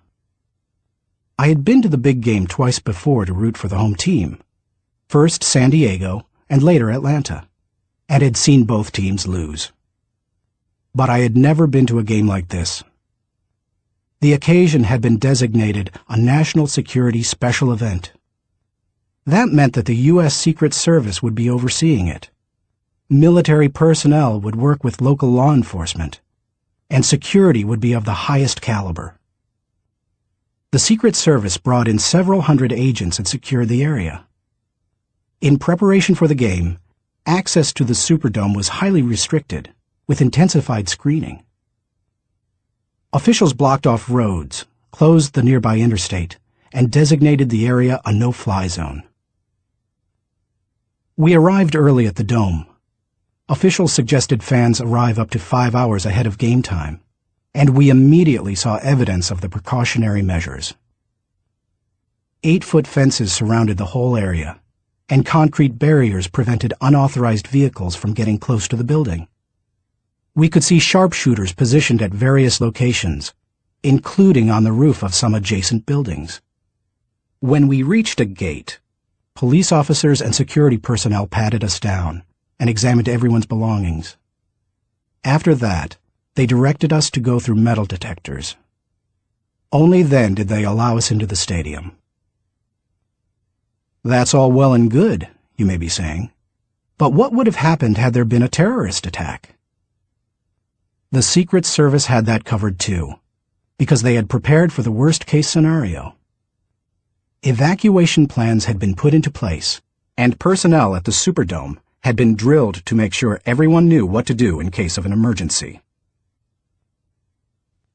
New Orleans Mayor Mark Morial said the day before the Super Bowl, "We want to send a message to all visitors that New Orleans is going to be the safest place in America." We got the message. We didn't feel the least bit worried. That's what happens when leaders recognize the importance of realistic thinking. Thinking question. Am I building a solid mental foundation on facts so that I can think with certainty? Chapter 5. Utilize strategic thinking. Most people spend more time planning their summer vacation than planning their lives. Source unknown. When you hear the words strategic thinking, what comes to mind? Do visions of business plans dance in your head? Do you conjure up marketing plans, the kind that can turn a company around? Perhaps you contemplate global politics, or you recall some of history's greatest military campaigns. Hannibal crossing the Alps to surprise the Roman army, Charlemagne's conquest of Western Europe, or the Allies' D-Day invasion of Normandy. Perhaps, but strategy doesn't have to be restricted to military action, or even to business. Strategic thinking can make a positive impact on any area of life. Plan your life, live your plan. I've observed that most people try to plan their lives one day at a time. They wake up, make up their to-do list, and dive into action. Although some people aren't even that strategic. Fewer individuals plan their lives 1 week at a time. They review their calendar for the week, check their appointments, review their goals, and then get to work. They generally outachieve most of their daily planning colleagues. I try to take planning one step further. At the beginning of every month, I spend half a day working on my calendar for the next 40 days. 40 days works for me rather than just 30. That way, I get a jump on the next month and don't get surprised. I begin by reviewing my travel schedule and planning activities with my family. Then I review what projects, lessons, and other objectives I want to accomplish during those 5 to 6 weeks. Then I start blocking out days and times for thinking, writing, working, meeting with people, etc. I set times to do fun things, such as seeing a show, watching a ball game, or playing golf. I also set aside small blocks of time to compensate for the unexpected. By the time I'm done, I can tell you nearly everything I'll be doing almost hour by hour during the coming weeks. This strategy is one of the reasons I have been able to accomplish much. Why you should release the power of strategic thinking. Strategic thinking helps me to plan, to become more efficient, to maximize my strengths, and to find the most direct path toward achieving any objective. The benefits of strategic thinking are numerous. Here are a few of the reasons you should adopt it as one of your thinking tools. 1. Strategic thinking simplifies the difficult. Strategic thinking is really nothing more than planning on steroids. Spanish novelist Miguel de Cervantes said, "The man who is prepared has his battle half fought." Strategic thinking takes complex issues and long-term objectives, which can be very difficult to address, and breaks them down into manageable sizes. Anything becomes simpler when it has a plan. Strategic thinking can also help you simplify the management of everyday life. I do that by using systems, which are nothing more than good strategies repeated. I am well known among pastors and other speakers for my filing system. Writing a lesson or speech can be difficult, but because I use my system to file quotes, stories, and articles, when I need something to flesh out or illustrate a point, I simply go to one of my 1,200 files and find a good piece of material that works. Just about any difficult task can be made simpler with strategic thinking. 2. Strategic thinking prompts you to ask the right questions.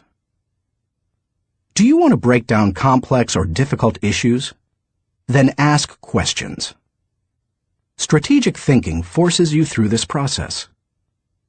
Take a look at the following questions developed by my friend Bob Beal, the author of Master Planning.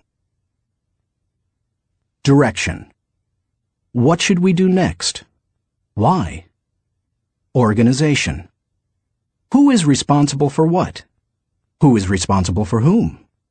Do we have the right people in the right places? Cash. What is our projected income, expense, net? Can we afford it? How can we afford it? Tracking. Are we on target? Overall evaluation. Are we achieving the quality we expect and demand of ourselves? Refinement. How can we be more effective and more efficient, move toward the ideal?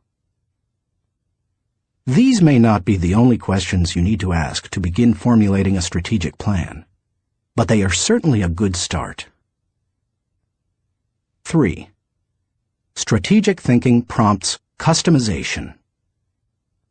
General George S. Patton observed, "Successful generals make plans to fit circumstances, but do not try to create circumstances to fit plans." All good strategic thinkers are precise in their thinking. They try to match the strategy to the problem, because strategy isn't a one-size-fits-all proposition. Sloppy or generalized thinking is an enemy of achievement. The intention to customize in strategic thinking forces a person to go beyond vague ideas and engage in specific ways to go after a task or problem. It sharpens the mind. 4. Strategic thinking prepares you today for an uncertain tomorrow. Strategic thinking is the bridge that links where you are to where you want to be. It gives direction and credibility today and increases your potential for success tomorrow. It is, as Mary Webb suggests, like saddling your dreams before you ride them. 5. Strategic thinking reduces the margin of error. Anytime you shoot from the hip or go into a totally reactive mode, you increase your margin for error. It's like a golfer stepping up to a golf ball and hitting it before lining up the shot. Misaligning a shot by just a few degrees can send the ball 100 yards off target. Strategic thinking, however, greatly reduces that margin for error. It lines up your actions with your objectives, just as lining up a shot in golf helps you to put the ball closer to the pin. The better aligned you are with your target, the better the odds that you will be going in the right direction. 6. Strategic thinking gives you influence with others. One executive confided in another, "Our company has a short-range plan and a long-range plan. Our short-range plan is to stay afloat long enough to make it to our long-range plan." That's hardly a strategy, yet that's the position where some business leaders put themselves. There's more than one problem with neglecting strategic thinking in that way. Not only does it fail to build the business, but it also loses the respect of everyone involved with the business. The one with the plan is the one with the power. It doesn't matter in what kind of activity you're involved. Employees want to follow the business leader with a good business plan. Volunteers want to join the pastor with a good ministry plan. Children want to be with the adult who has the well-thought-out vacation plan. If you practice strategic thinking, others will listen to you, and they will want to follow you. If you possess a position of leadership in an organization, strategic thinking is essential. How to release the power of strategic thinking. To become a better strategic thinker, able to formulate and implement plans that will achieve the desired objective, take the following guidelines to heart. 1. Break down the issue. The first step in strategic thinking is to break down an issue into smaller, more manageable parts, so that you can focus on them more effectively. How you do it is not as important as just doing it. You might break an issue down by function. That's what automotive innovator Henry Ford did when he created the assembly line. And that's why he said, "Nothing is particularly hard if you divide it into small jobs." How you break down an issue is up to you, whether it's by function, timetable, responsibility, purpose, or some other method. The point is that you need to break it down. Only one person in a million can juggle the whole thing in his head and think strategically to create solid, viable plans. 2. Ask why before how. When most people begin using strategic thinking to solve a problem or plan a way to meet an objective, they often make the mistake of jumping the gun and trying immediately to figure out how to accomplish it. Instead of asking how, they should first ask why. If you jump right into problem-solving mode, how are you going to know all the issues? Eugene G. Grace says, "Thousands of engineers can design bridges, calculate strains and stresses, and draw up specifications for machines. But the great engineer is the man who can tell whether the bridge or the machine should be built at all, where it should be built, and when." Asking why helps you to think about all the reasons for decisions. It helps you to open your mind to possibilities and opportunities. The size of an opportunity often determines the level of resources and effort that you must invest. Big opportunities allow for big decisions. If you jump to how too quickly, you might miss that. 3. Identify the real issues and objectives. William Feather, author of The Business of Life, said, "Before it can be solved, a problem must be clearly defined. Too many people rush to solutions, and as a result, they end up solving the wrong problem. To avoid that, ask probing questions to expose the real issues. Challenge all of your assumptions. Collect information even after you think you've identified the issue. You may still have to act with incomplete data, but you don't want to jump to a conclusion before you gather enough information to begin identifying the real issue. Begin by asking, what else could be the real issue? You should also remove any personal agenda. More than almost anything else, that can cloud your judgment. Discovering your real situation and objectives is a major part of the battle. Once the real issues are identified, the solutions are often simple. 4. Review your resources. I already mentioned how important it is to be aware of your resources, but it bears repeating. A strategy that doesn't take into account resources is doomed to failure. Take an inventory. How much time do you have? How much money? What kinds of materials, supplies, or inventory do you have? What are your other assets? What liabilities or obligations will come into play? Which people on the team can make an impact? You know your own organization and profession. Figure out what resources you have at your disposal. 5. Develop your plan. How you approach the planning process depends greatly on your profession and the size of the challenge that you're planning to tackle, so it's difficult to recommend many specifics. However, no matter how you go about planning, take this advice.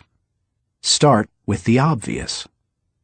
When you tackle an issue or plan that way, it brings unity and consensus to the team, because everyone sees those things. Obvious elements build mental momentum and initiate creativity and intensity. The best way to create a road to the complex is to build on the fundamentals. 6. Put the right people in the right place. It's critical that you include your team as part of your strategic thinking. Before you can implement your plan, you must make sure that you have the right people in place. Even the best strategic thinking won't help if you don't take into account the people part of the equation. Look what happens if you miscalculate. Wrong person. Problems instead of potential. Wrong place. Frustration instead of fulfillment. Wrong plan. Grief instead of growth. Everything comes together, however, when you put together all three elements: the right person, the right place, and the right plan. 7. Keep repeating the process. My friend Olin Hendricks remarked, "Strategic thinking is like showering. You have to keep doing it." If you expect to solve any major problem once, you're in for disappointment. Little things such as filing or shopping systematically can be won easily through systems and personal discipline. But major issues need major strategic thinking time. What Thane Yost said is really true. The will to win is worthless if you do not have the will to prepare. If you want to be an effective strategic thinker, then you need to become a continuous strategic thinker. As I was working on this chapter, I came across an article in my local paper on the celebration of the Jewish Passover and how millions of American Jews read the order of service for their Seder, or Passover meal, from a small booklet produced by Maxwell House Coffee. For more than 70 years, the coffee company has produced the booklet, called a Haggadah, and during those years, it has distributed more than 40 million copies of it. I remember using them all my life, said Regina Witt, who is in her 50s. So does her mother, who is almost 90. It's our tradition. I think it would be very strange not to use them. So how did Maxwell House come to supply the booklets? It was the result of strategic thinking. 80 years ago, marketing man Joseph Jacobs advised that the company could sell coffee during Passover if the product were certified kosher by a rabbi. Since 1923, Maxwell House Coffee has been certified kosher for Passover. And then Jacobs suggested that if they gave away the Haggadah booklets, they could increase sales. They've been creating the booklets and selling coffee during Passover ever since. That's what can happen when you unleash the power of strategic thinking.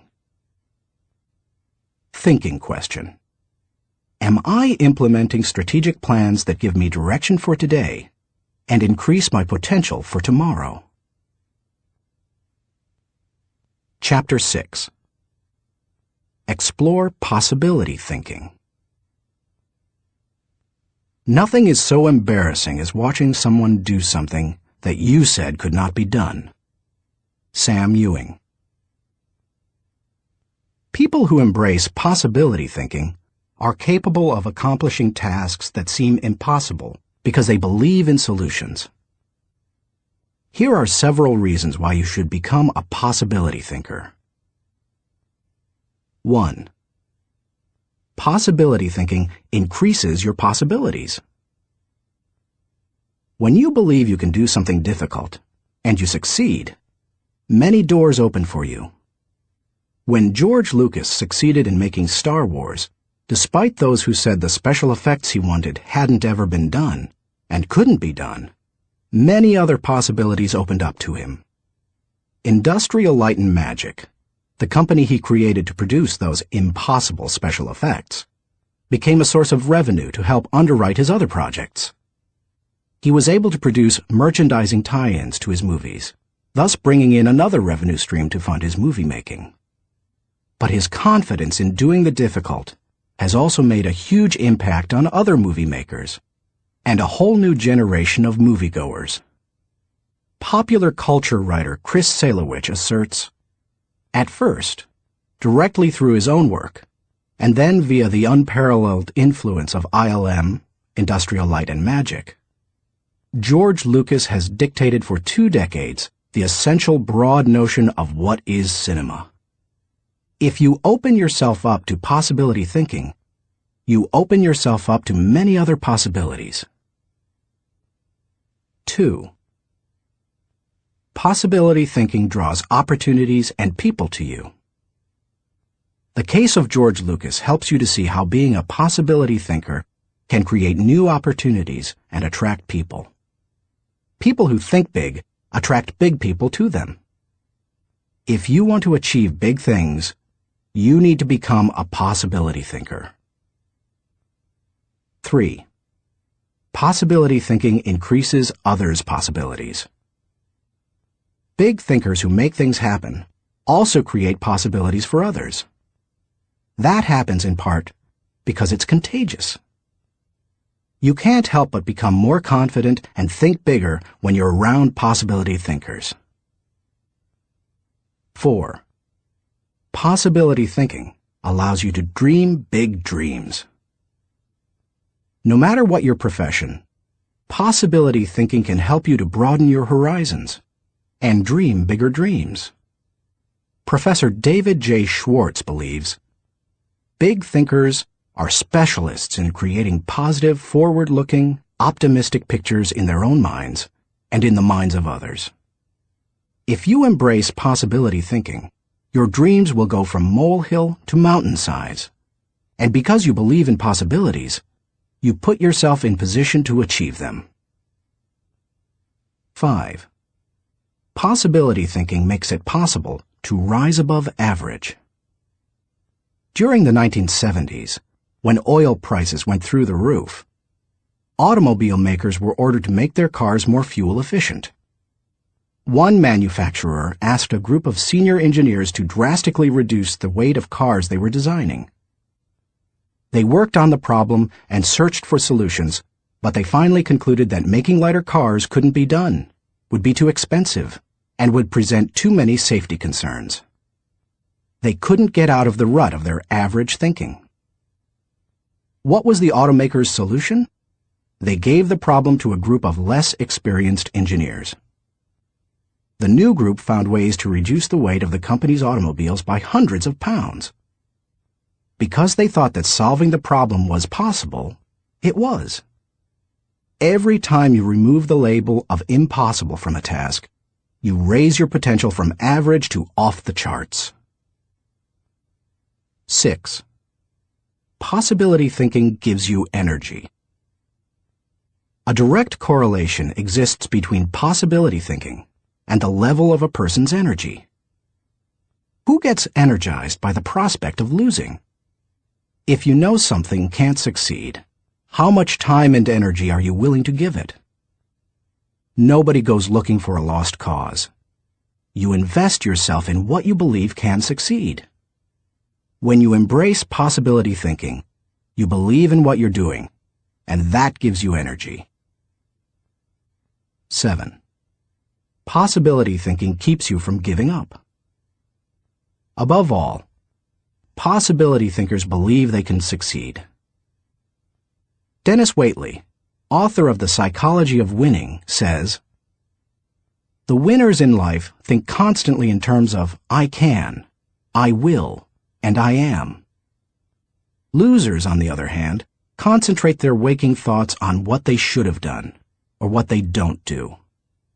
If you believe you can't do something, then it doesn't matter how hard you try, because you've already lost. If you believe you can do something, you have already won much of the battle." One of the people who showed himself to be a great possibility thinker in 2001 was New York Mayor Rudy Giuliani. In the hours following the World Trade Center tragedy, Giuliani not only led the city through the chaos of the disaster, but he instilled confidence in everyone he touched. Afterward, he gave some insight and perspective on his experience. "I was so proud of the people I saw on the street. No chaos, but they were frightened and confused. And it seemed to me that they needed to hear from my heart where I thought we were going. I was trying to think, where can I go for some comparison to this? Some lessons about how to handle it. So I started thinking about Churchill. Started thinking that we're going to have to rebuild the spirit of the city. And what better example than Churchill and the people of London during the Blitz in 1940, who had to keep up their spirit during this sustained bombing. It was a comforting thought." 16 hours after the plane struck the buildings in New York City, when Giuliani finally returned at 2:30 a.m. to his apartment for a rest, instead of sleeping, he read the World War II chapters of Churchill, a Biography by Roy Jenkins. He learned how Winston Churchill helped his people to see the possibilities and kept his people going. Inspired, Giuliani did the same for his own people 6 decades later. How to feel the energy of possibility thinking. If you are a naturally positive person who already embraces possibility thinking, then you're already tracking with me. However, some people, rather than being optimistic, are naturally negative or cynical. They believe that possibility thinkers are naive or foolish. If your thinking runs toward pessimism, let me ask you a question. How many highly successful people do you know who are continually negative? How many impossibility thinkers are you acquainted with who achieve big things? None.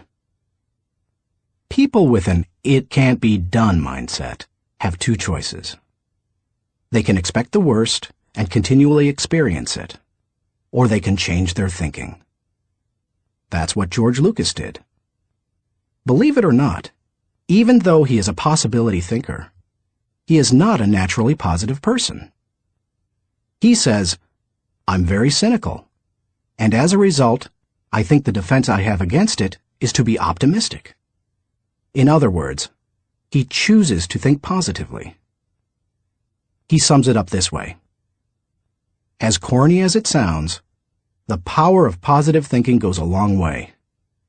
So determination and positive thinking combined with talent, combined with knowing your craft, that may sound like a naive point of view, but at the same time, it's worked for me, and it's worked for all my friends. So I have come to believe it.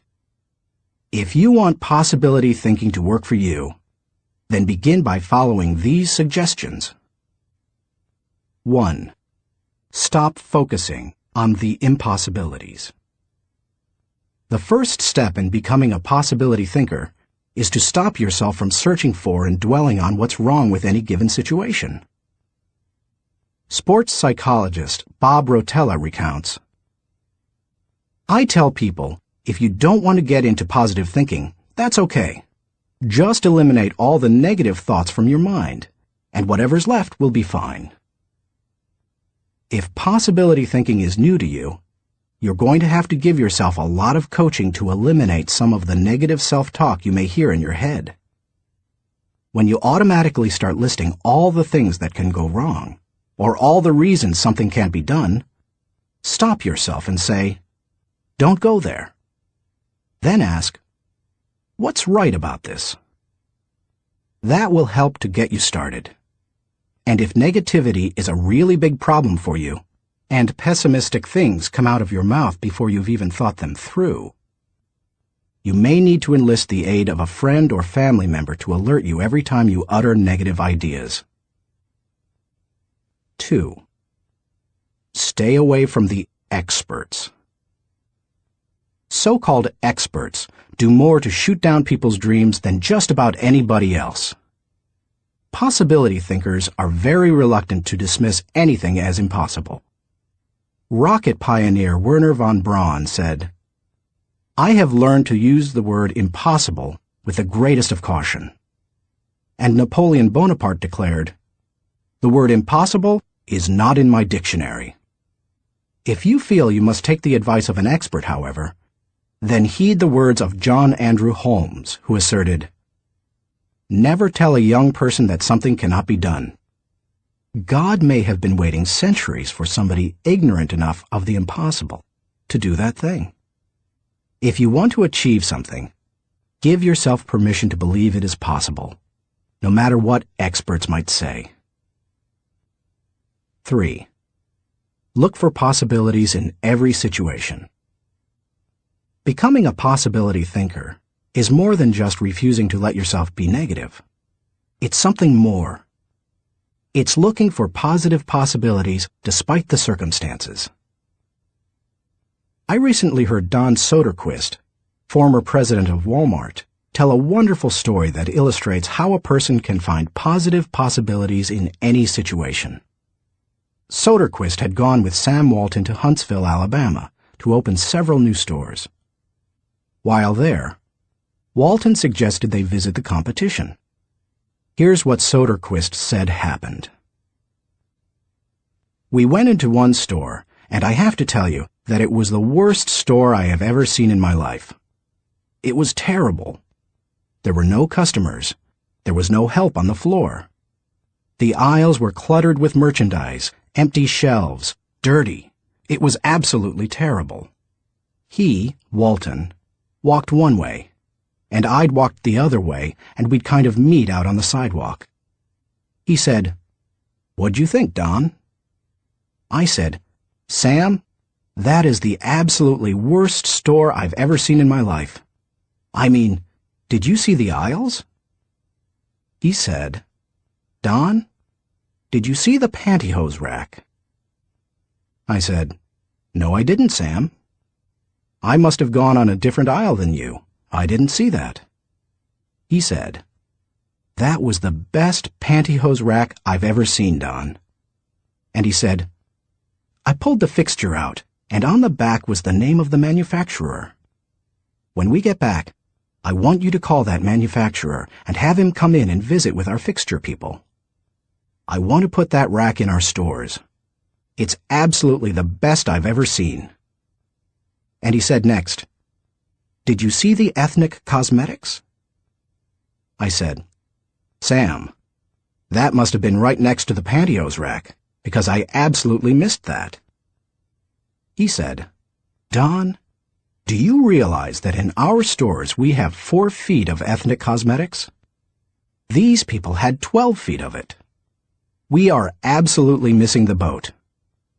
I wrote down the distributor of some of those products. When we get back, I want you to get a hold of our cosmetic buyer and get these people in. We absolutely need to expand our ethnic cosmetics."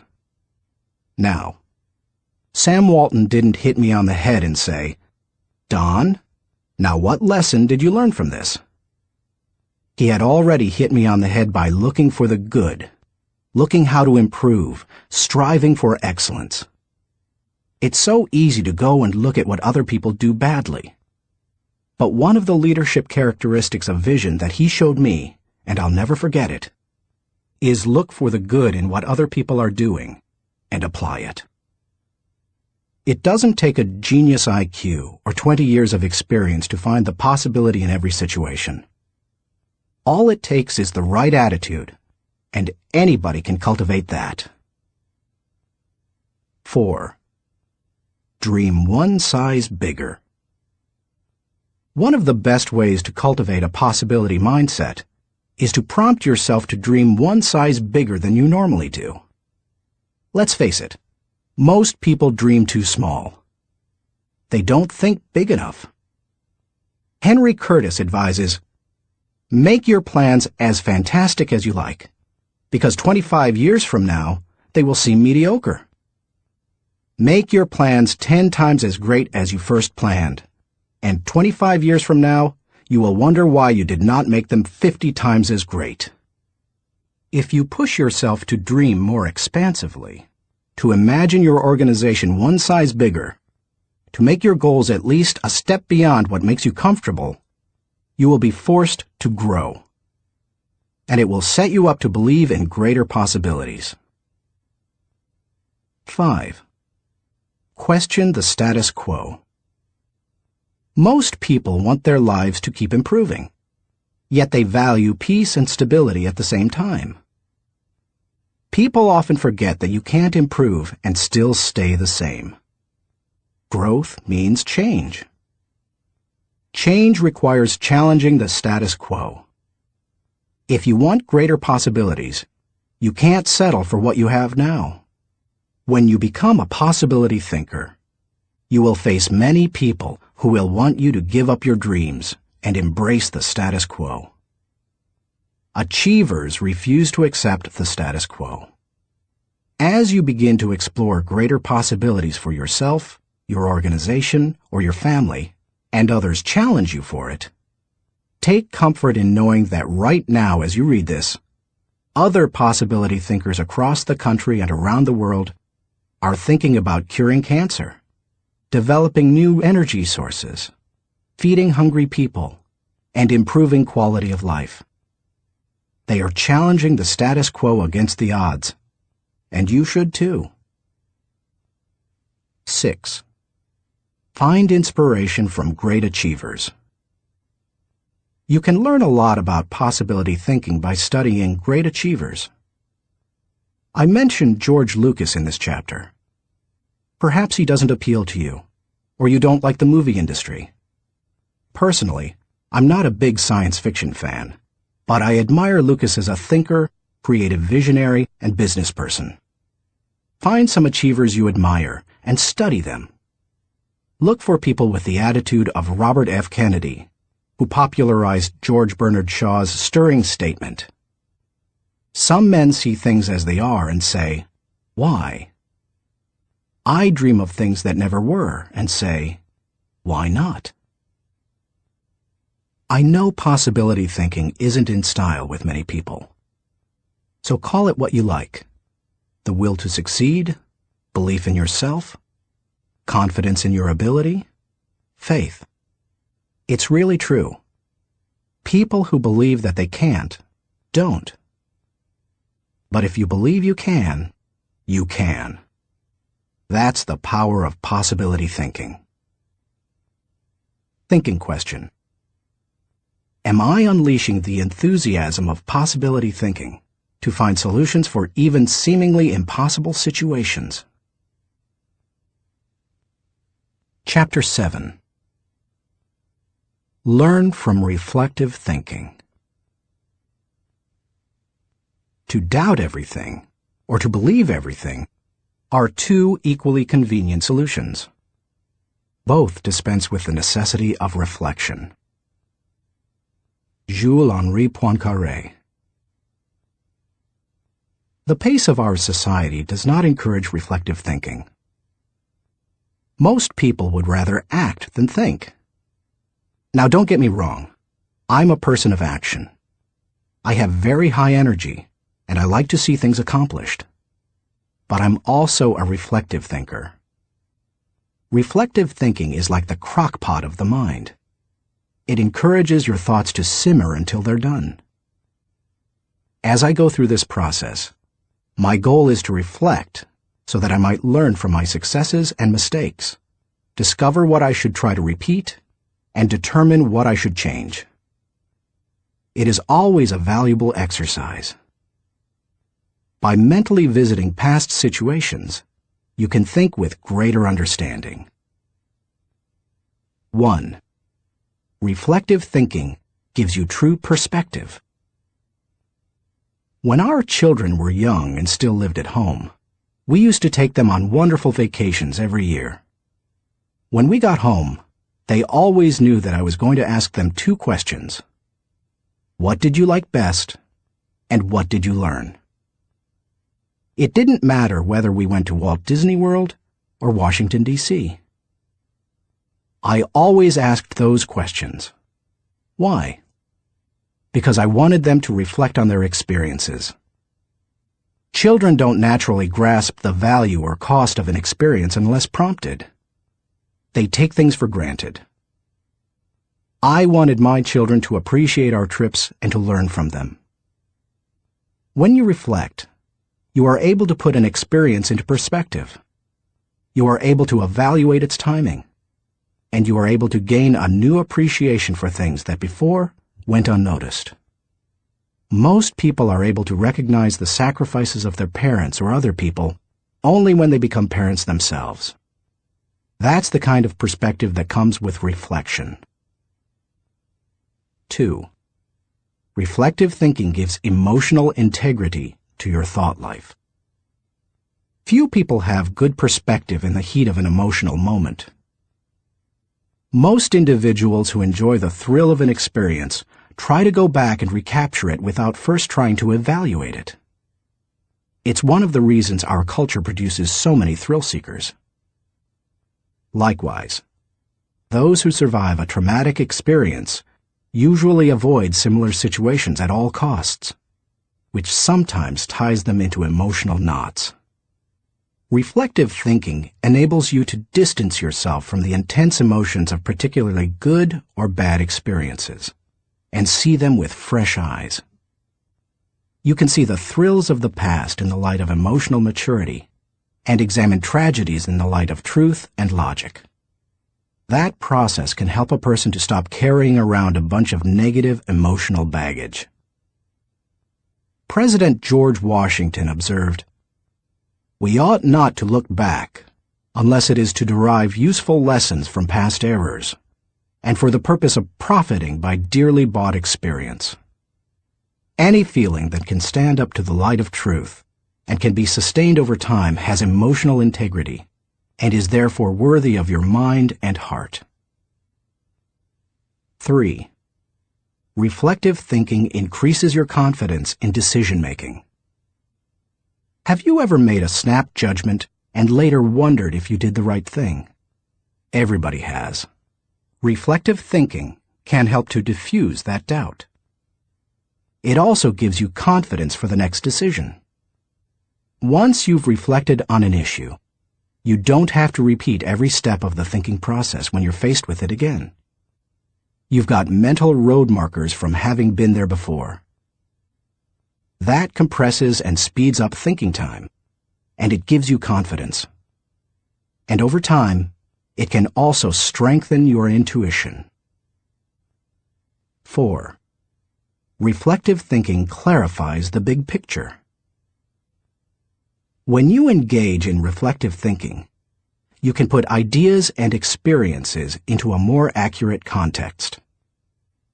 Reflective thinking encourages us to go back and spend time pondering what we have done and what we have seen. If a person who loses his job reflects on what happened, he may see a pattern of events that led to his dismissal. He will better understand what happened, why it happened, and what things were his responsibility. If he also looks at the incidents that occurred afterward, he may realize that in the larger scheme of things, he's better off in his new position because it better fits his skills and desires. Without reflection, it can be very difficult to see that big picture. 5. Reflective thinking takes a good experience and makes it a valuable experience.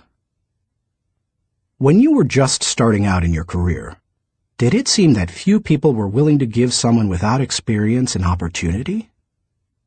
At the same time, could you see people who had been on their jobs 20 years, who yet did their work poorly? If so, that probably frustrated you.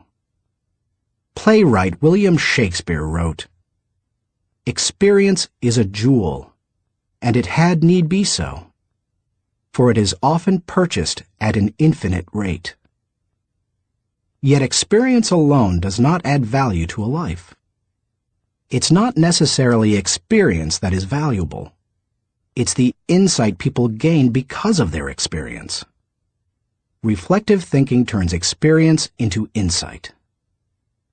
Mark Twain said, "We should be careful to get out of an experience all the wisdom that is in it. Not like the cat that sits down on a hot stove lid. She will never sit down on a hot stove lid again, and that is well. But also, she will never sit down on a cold one anymore."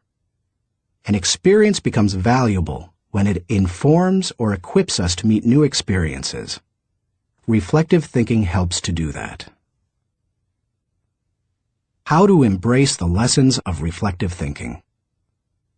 If you are like most people in our culture today, you probably do very little reflective thinking.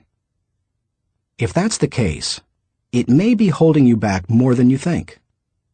Take to heart the following suggestions to increase your ability to think reflectively. 1. Set aside time for reflection. Greek philosopher Socrates observed, "The unexamined life is not worth living." For most people, however, reflection and self-examination doesn't come naturally. It can be a fairly uncomfortable activity for a variety of reasons. They have a hard time staying focused. They find the process dull, or they don't like spending a lot of time thinking about emotionally difficult issues. But if you don't carve out the time for it, you are unlikely to do any reflective thinking. 2. Remove yourself from distractions. As much as any other kind of thinking, reflection requires solitude. Distraction and reflection simply don't mix. It's not the kind of thing you can do well near a television, in a cubicle, while the phone is ringing, or with children in the same room. One of the reasons I've been able to accomplish much and keep growing personally is that I've not only set aside time to reflect, but I've separated myself from distractions for short blocks of time. 30 minutes in the spa, an hour outside on a rock in my backyard, or a few hours in a comfortable chair in my office. The place doesn't matter, as long as you remove yourself from distractions and interruptions. 3. Regularly review your calendar or journal. Most people use their calendar as a planning tool, which it is. But few people use it as a reflective thinking tool. What could be better, however, for helping you to review where you have been and what you have done, except maybe a journal? I'm not a journaler in the regular sense. I don't use writing to figure out what I'm thinking and feeling. Instead, I figure out what I'm thinking and feeling, and then I write down significant thoughts and action points. I file the thoughts so that I can quickly put my hands on them again. I immediately execute the action points or delegate them to someone else.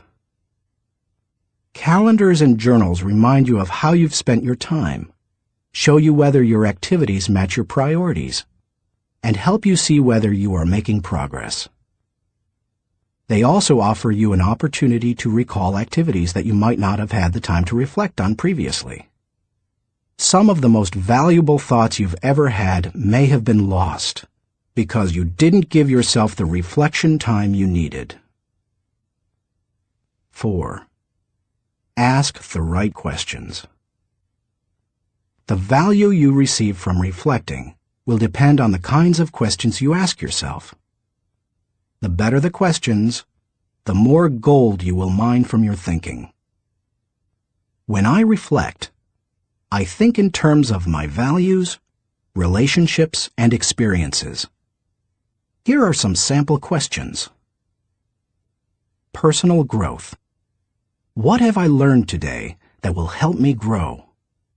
How can I apply it to my life? When should I apply it? Adding value. To whom did I add value today? How do I know I added value to that person?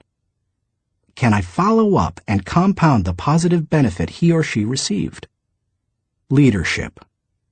Did I lead by example today? Did I lift my people and organization to a higher level?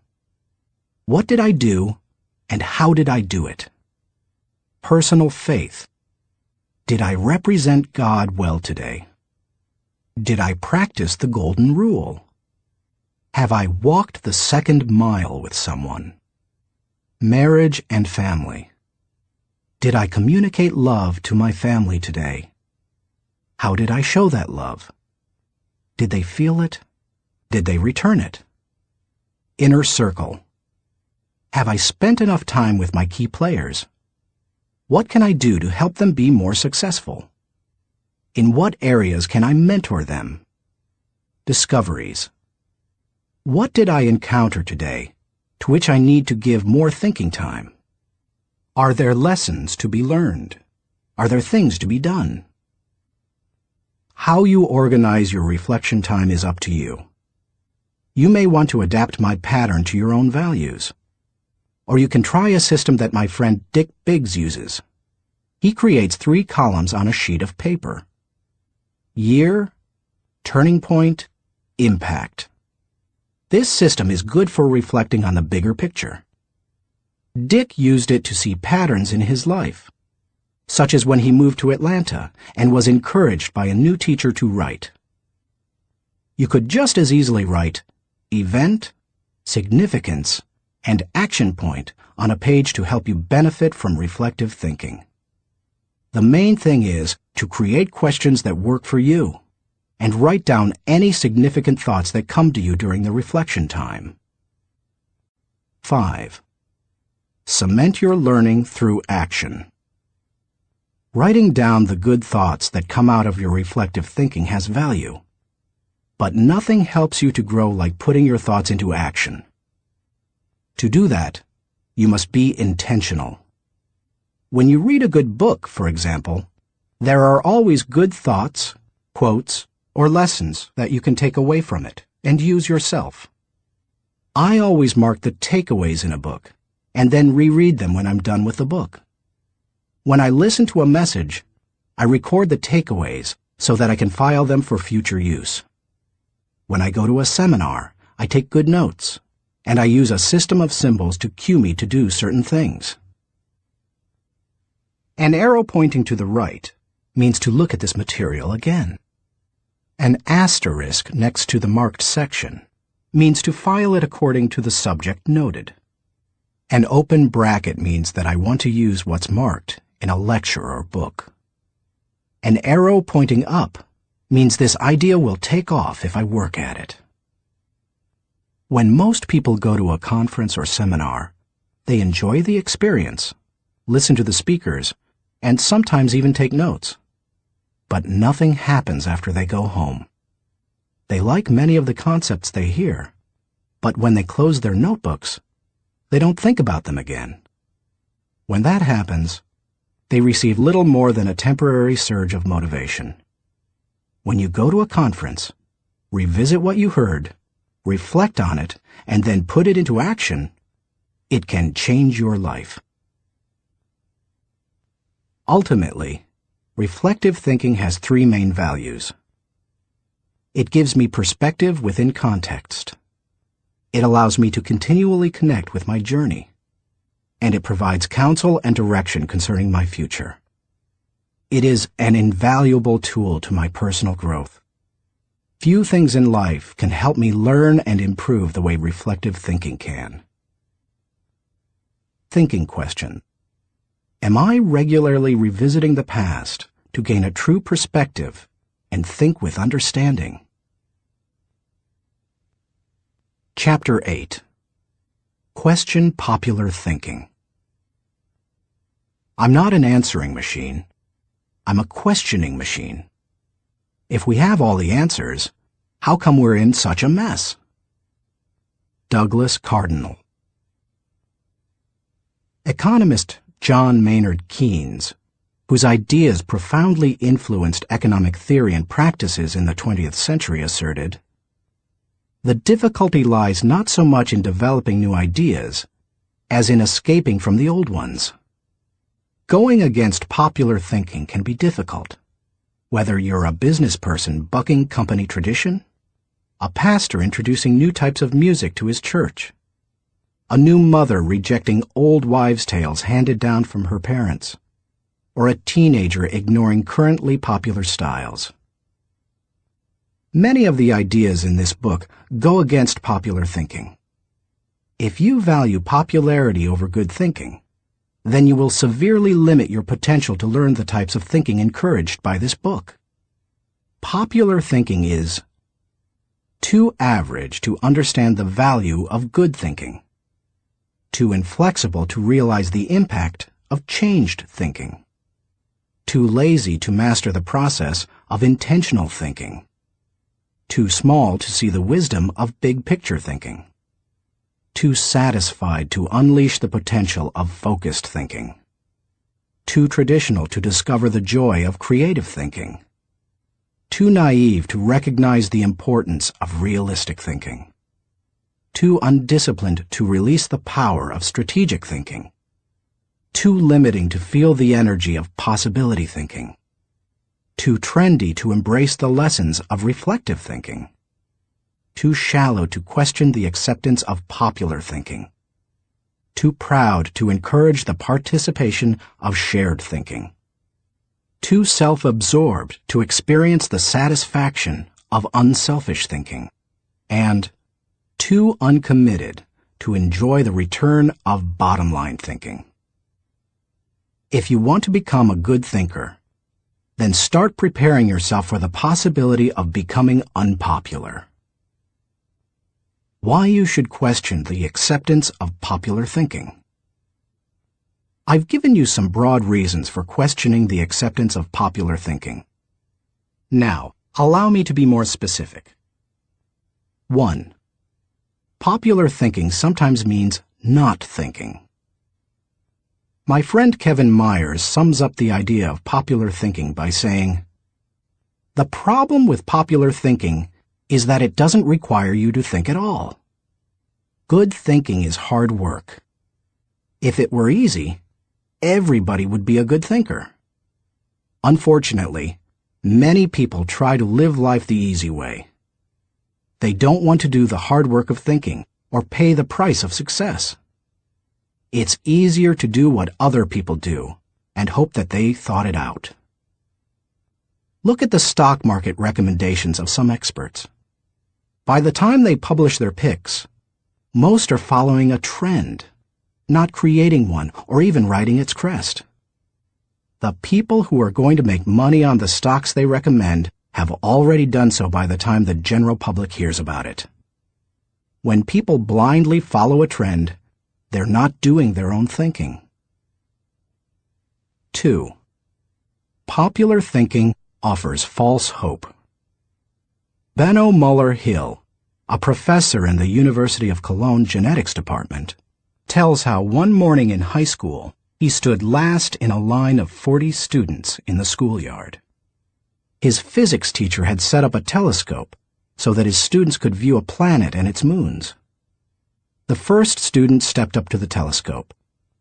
He looked through it, but when the teacher asked if he could see anything, the boy said no.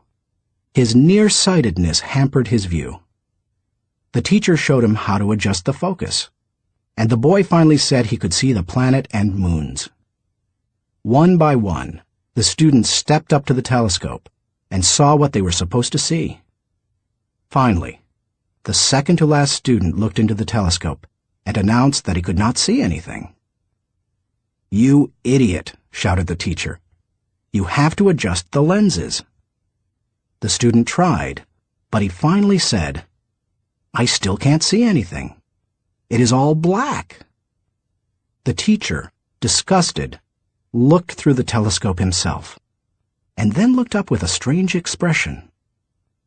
The lens cap still covered the telescope. None of the students had been able to see anything. Many people look for safety and security in popular thinking. They figure that if a lot of people are doing something, then it must be right. It must be a good idea. If most people accept it, then it probably represents fairness, equality, compassion, and sensitivity, right? Not necessarily. Popular thinking said the Earth was the center of the universe. Yet Copernicus studied the stars and planets and proved mathematically that the Earth and the other planets in our solar system revolved around the sun. Popular thinking said surgery didn't require clean instruments. Yet Joseph Lister studied the high death rates in hospitals and introduced antiseptic practices that immediately saved lives. Popular thinking said that women shouldn't have the right to vote. Yet people like Emmeline Pankhurst and Susan B. Anthony fought for and won that right. Popular thinking put the Nazis into power in Germany. Yet Hitler's regime murdered millions and nearly destroyed Europe. We must always remember there is a huge difference between acceptance and intelligence. People may say that there's safety in numbers, but that's not always true. Sometimes it's painfully obvious that popular thinking isn't good and right. Other times, it's less evident. For example, consider the staggering number of people in the United States who have run up large amounts of debt on their credit cards. Anyone who is financially astute will tell you that's a bad idea. Yet millions follow right along with the popular thinking of buy now, pay later. And so they pay and pay and pay. Many promises of popular thinking ring hollow. Don't let them fool you. 3. Popular thinking is slow to embrace change. Popular thinking loves the status quo. It puts its confidence in the idea of the moment and holds on to it with all its might. As a result, It resists change and dampens innovation. Donald M. Nelson, former president of the Society of Independent Motion Picture Producers, criticized popular thinking when he asserted, "We must discard the idea that past routine, past ways of doing things are probably the best ways. On the contrary, we must assume that there is probably a better way to do almost everything. We must stop assuming that a thing which never has been done before probably cannot be done at all." 4. Popular thinking brings only average results. The bottom line? Popular thinking brings mediocre results. Here is popular thinking in a nutshell. Popular equals normal equals average. It's the least of the best and the best of the least. We limit our success when we adopt popular thinking. It represents putting in the least energy to just get by. You must reject common thinking if you want to accomplish uncommon results. How to question the acceptance of popular thinking. Popular thinking has often proved to be wrong and limiting. Questioning it isn't necessarily hard once you cultivate the habit of doing so. The difficulty is in getting started. Begin by doing the following things. 1. Think before you follow. Many individuals follow others almost automatically. Sometimes they do so because they desire to take the path of least resistance. Other times they fear rejection, or they believe there's wisdom in doing what everyone else does. But if you want to succeed, you need to think about what's best, not what's popular. Challenging popular thinking requires a willingness to be unpopular and go outside of the norm. Following the tragedy of September 11, 2001, for example, few people willingly chose to travel by plane. But that was the best time to travel. Crowds were down, security was up, and airlines were cutting prices. About a month after the tragedy, my wife Margaret and I heard that Broadway shows had lots of seats and many New York hotel rooms remained empty. Popular thinking said, "Stay away from New York." We used that as an opportunity. We got cheap plane tickets to the city, booked a room in a great hotel for about half price, and got tickets to the most sought-after show, The Producers. As we took our seats in the theater, we sat next to a woman beside herself with excitement. "I can't believe I'm finally here," she said to us. "I've waited so long. This is the best show on Broadway, and the hardest to get tickets to."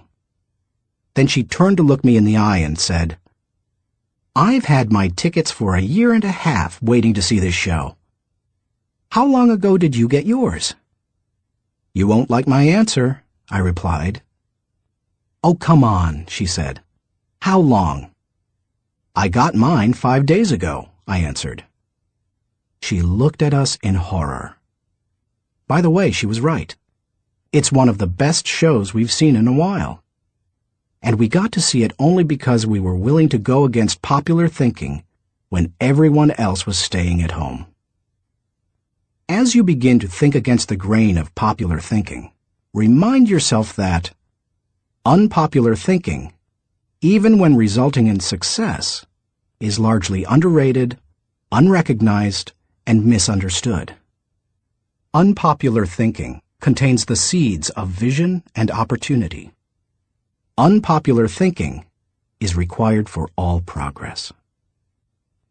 The next time you feel ready to conform to popular thinking on an issue, stop and think. You may not want to create change for its own sake, but you certainly don't want to blindly follow just because you haven't thought about what's best. 2.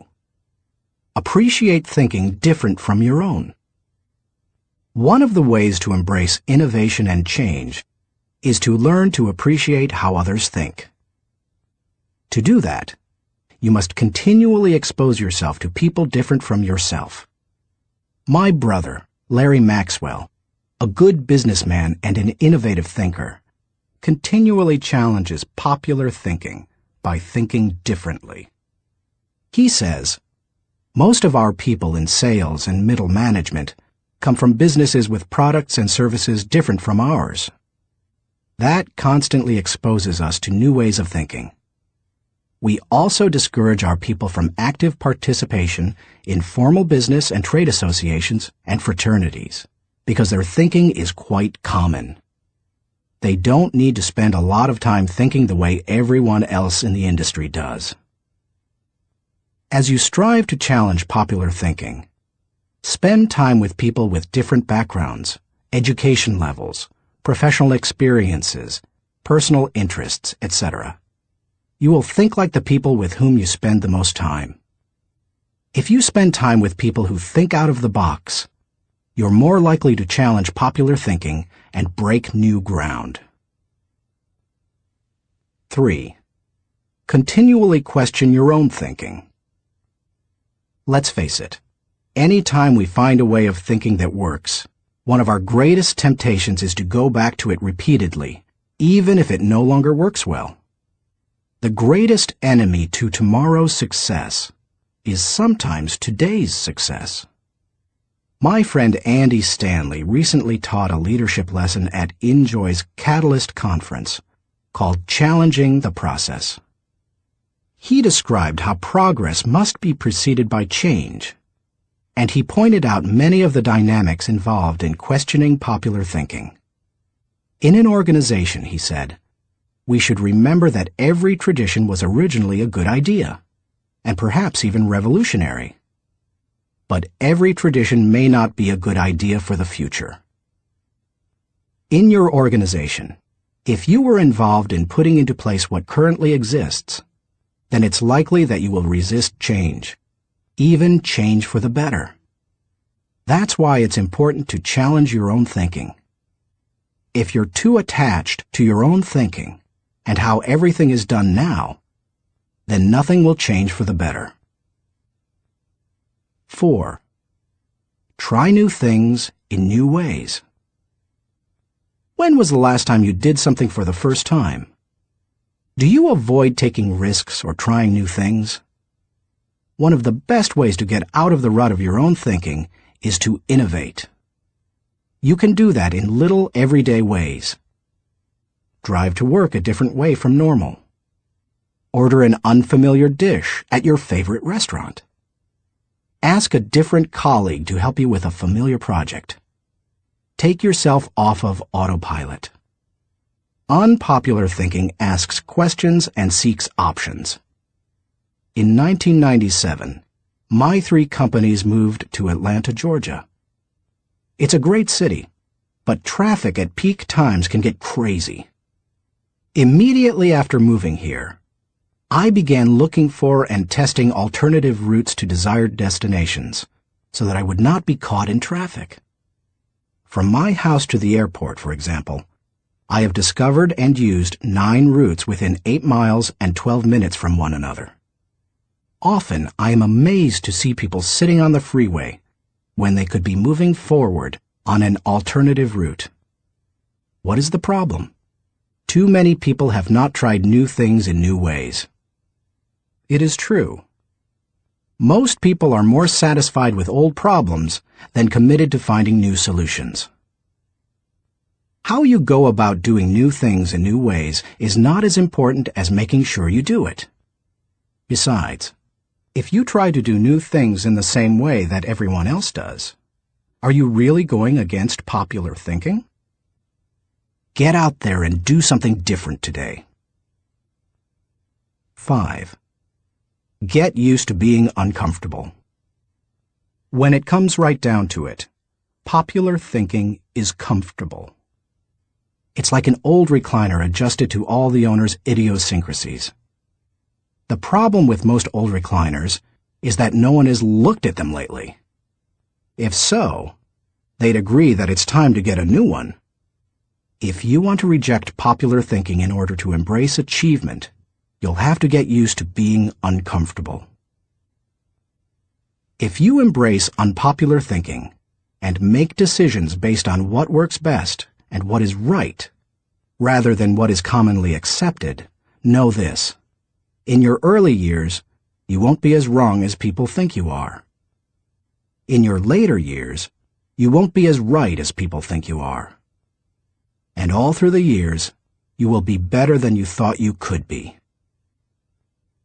Thinking question. Am I consciously rejecting the limitations of common thinking in order to accomplish uncommon results? Chapter 9. Benefit from shared thinking.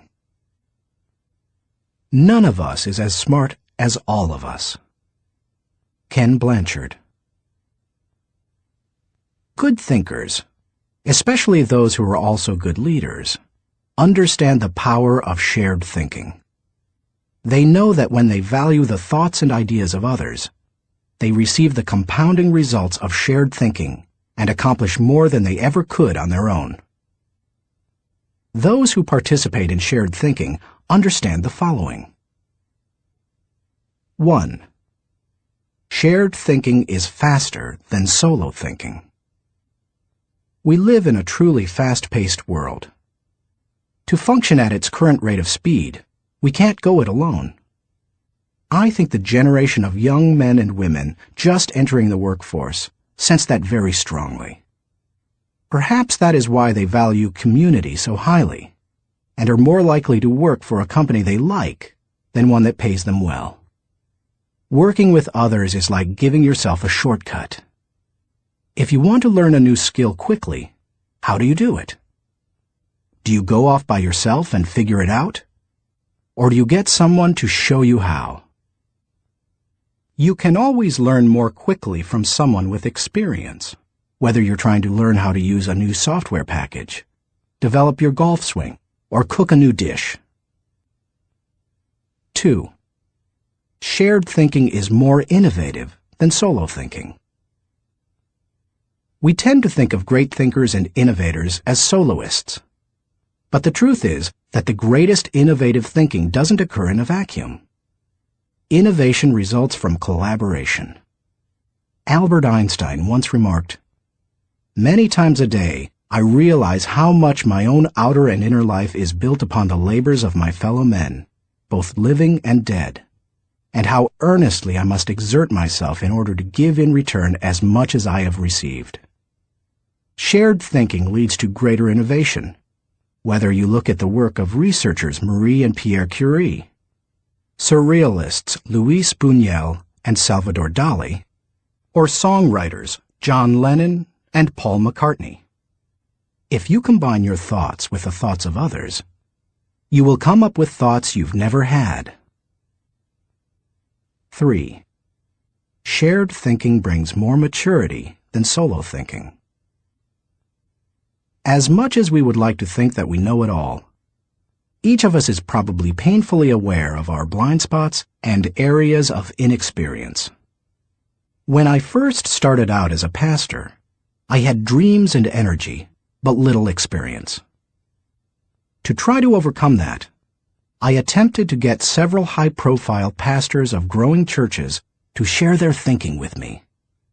In the early 1970s, I wrote letters to the 10 most successful pastors in the country, offering them what was a huge amount of money to me at the time, $100, to meet me for an hour so that I could ask them questions. When one said yes, I'd visit him. I didn't talk much, except to ask a few questions. I wasn't there to impress anyone or satisfy my ego. I was there to learn. I listened to everything he said, took careful notes, and absorbed everything I could. Those experiences changed my life. You've had experiences I haven't, and I've had experiences you haven't.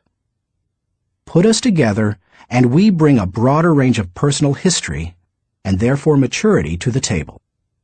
If you don't have the experience you need, hook up with someone who does. 4. Shared thinking is stronger than solo thinking. Philosopher-poet Johann Wolfgang von Goethe said, To accept good advice is but to increase one's own ability. Two heads are better than one when they are thinking in the same direction. It's like harnessing two horses to pull a wagon. They are stronger pulling together than either is individually. But did you know that when they pull together, they can move more weight than the sum of what they can move individually? A synergy comes from working together. That same kind of energy comes into play when people think together. 5. Shared thinking returns greater value than solo thinking. Because shared thinking is stronger than solo thinking, it's obvious that it yields a higher return. That happens because of the compounding action of shared thinking. But it also offers other benefits. The personal return you receive from shared thinking and experiences can be great. Clarence Francis sums up the benefits in the following observation. I sincerely believe that the word relationships is the key to the prospect of a decent world. It seems abundantly clear that every problem you will have, in your family, in your work, in our nation, or in this world, is essentially a matter of relationships, of interdependence. 6. Shared thinking is the only way to have great thinking. I believe that every great idea begins with 3 or 4 good ideas. And most good ideas come from shared thinking. Playwright Ben Jonson said, "He that is taught only by himself has a fool for a master." When I was in school, teachers put the emphasis on being right and on doing better than the other students, rarely on working together to come up with good answers. Yet all the answers improve when they make the best use of everyone's thinking. If we each have one thought, and together we have 2 thoughts, then we always have the potential for a great thought. How to encourage the participation of shared thinking. Some people naturally participate in shared thinking. Anytime they see a problem, they think, "Who do I know who can help with this?" Leaders tend to be that way. So do extroverts. However, you don't have to be either of those to benefit from shared thinking. Use the following steps to help you improve your ability to harness shared thinking. 1. Value the ideas of others. First, believe that the ideas of other people have value. If you don't, your hands will be tied. How do you know if you truly want input from others? Ask yourself these questions. Am I emotionally secure? People who lack confidence and worry about their status, position, or power tend to reject the ideas of others, protect their turf, and keep people at bay. It takes a secure person to consider others' ideas. Years ago, an emotionally insecure person took a key position on my board of directors. After a couple of meetings, it became obvious to the other board members that this individual would not positively contribute to the organization. I asked a seasoned leader on the board, "Why does this person always do and say things that hinder our progress?" I'll never forget his reply. Hurting people hurt people. Do I place value on people? You won't value the ideas of a person if you don't value and respect the person himself or herself. Have you ever considered your conduct around people you value versus those you don't? Look at the differences. If I value people, I want to spend time with them. If I don't value people, I don't want to be around them. If I value people, I listen to them. If I don't value people, I neglect to listen. If I value people, I want to help them. If I don't value people, I don't offer them help. If I value people, I am influenced by them. If I don't value people, I ignore them. If I value people, I respect them. If I don't value people, I am indifferent. Do I value the interactive process? A wonderful synergy often occurs as the result of shared thinking. It can take you places you've never been. Publisher Malcolm Forbes asserted, "Listening to advice often accomplishes far more than heeding it." I must say, I didn't always value shared thinking. For many years, I tended to withdraw when I wanted to develop ideas. Only reluctantly did I work on ideas with others. When a colleague challenged me on this, I started to analyze my hesitancy. I realized that it went back to my college experience. Some days in the classroom, I could tell that a teacher was unprepared to lecture, and instead spent the class time asking us to give our uninformed opinions on a subject. Most of the time, the opinions seemed no better than mine. I had come to class so that the professor could teach me. I realized that the process of shared ideas wasn't the problem. It was who was doing the talking. Shared thinking is only as good as the people doing the sharing. Since learning that lesson, I have embraced the interactive process, and now I believe it is one of my strengths. Still, I always think about whom I bring around the table for a shared thinking session.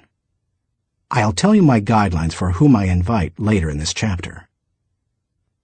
You must open yourself up to the idea of sharing ideas before you will engage in the process of shared thinking. 2. Move from competition to cooperation. Jeffrey J. Fox, author of How to Become CEO, says, "Always be on the lookout for ideas. Be completely indiscriminate as to the source. Get ideas from customers, children, competitors, other industries, or cab drivers. It doesn't matter who thought of an idea." A person who values cooperation desires to complete the ideas of others, not compete with them. If someone asks you to share ideas, focus on helping the team, not getting ahead personally. And if you are the one who brings people together to share their thoughts, praise the idea more than the source of the idea. If the best idea always wins, rather than the person who offered it, then all will share their thoughts with greater enthusiasm. 3.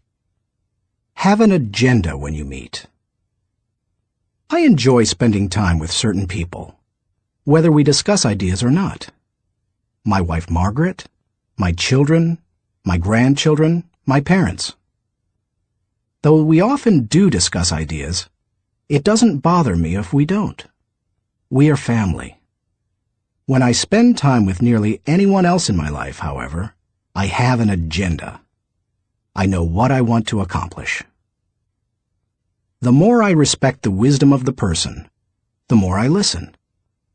For example, when I meet with someone I'm mentoring, I let the person ask the questions, but I expect to do most of the talking. When I meet with someone who mentors me, like Bill Bright, I mostly keep my mouth shut. In other relationships, the give and take is more even. But no matter with whom I meet, I have a reason for getting together, and I have an expectation for what I'll give to it and get from it. That's true whether it's for business or pleasure. 4. Get the right people around the table. To get anything of value out of shared thinking, you need to have people around the table who bring something to the table. As you prepare to ask people to participate in shared thinking, use the following criteria for the selection process. Choose people whose greatest desire is the success of the ideas. People who can add value to another's thoughts. People who can emotionally handle quick changes in the conversation. People who appreciate the strengths of others in areas where they are weak. People who understand their place of value at the table. People who place what is best for the team before themselves. People who can bring out the best thinking in the people around them. People who possess maturity, experience, and success in the issue under discussion. People who will take ownership and responsibility for decisions. People who will leave the table with a we attitude, not a me attitude. Too often we choose our brainstorming partners based on feelings of friendship or circumstances or convenience. But that doesn't help us to discover and create the ideas of the highest order. Who we invite to the table makes all the difference. 5. Compensate good thinkers and collaborators well. Successful organizations practice shared thinking. If you lead an organization, department, or team, then you can't afford to be without people who are good at shared thinking. As you recruit and hire, look for good thinkers who value others, have experience with the collaborative process, and are emotionally secure. Then, pay them well, and challenge them to use their thinking skills and share their ideas often. Nothing adds value like a lot of good thinkers putting their minds together. No matter what you're trying to accomplish, you can do it better with shared thinking. That is why I spent much of my life teaching leadership. Good leadership helps to put together the right people at the right time for the right purpose so that everybody wins. All it takes is the right people and a willingness to participate in shared thinking. Thinking question. Am I consistently including the heads of others to think over my head and achieve compounding results? Chapter 10. Practice unselfish thinking. We cannot hold a torch to light another's path without brightening our own. Ben Sweetland. So far in this book, we've discussed many kinds of thinking that can help you to achieve more. Each of them has the potential to make you more successful. Now I want to acquaint you with a kind of thinking with the potential to change your life in another way. It might even redefine how you view success. Unselfish thinking can often deliver a return greater than any other kind of thinking. Take a look at some of its benefits. 1. Unselfish thinking brings personal fulfillment. Few things in life bring greater personal rewards than helping others. Charles H. Burr believed, "Getters generally don't get happiness. Givers get it." Helping people brings great satisfaction. When you spend your day unselfishly serving others, at night you can lay down your head with no regrets and sleep soundly. In Bringing Out the Best in People, Alan Loy McGuinness remarked, "There is no more noble occupation in the world than to assist another human being, to help someone succeed." Even if you have spent much of your life pursuing selfish gain, it's never too late to have a change of heart. Even the most miserable person, like Charles Dickens' Scrooge, can turn his life around and make a difference for others. That's what Alfred Nobel did. When he saw his own obituary in the newspaper, his brother had died, and the editor had written about the wrong Nobel, saying that the explosives his company produced had killed many people. Nobel vowed to promote peace and acknowledge contributions to humanity. That is how the Nobel Prizes came into being. 2. Unselfish thinking adds value to others. In 1904, Bessie Anderson Stanley wrote the following definition of success in Brown Book magazine. "He has achieved success who has lived well, laughed often, and loved much, who has enjoyed the trust of pure women, the respect of intelligent men, and the love of little children, who has filled his niche and accomplished his task, who has left the world better than he found it, whether by an improved poppy, a perfect poem, or a rescued soul, who has never lacked appreciation of Earth's beauty or failed to express it, who has always looked for the best in others and given them the best he had, whose life was an inspiration, whose memory a benediction. When you get outside of yourself and make a contribution to others, you really begin to live. 3. Unselfish thinking encourages other virtues. When you see a 4-year-old, you expect to observe selfishness. But when you see it in a 40-year-old, it's not very attractive, is it? Of all the qualities a person can pursue, unselfish thinking seems to make the biggest difference toward cultivating other virtues.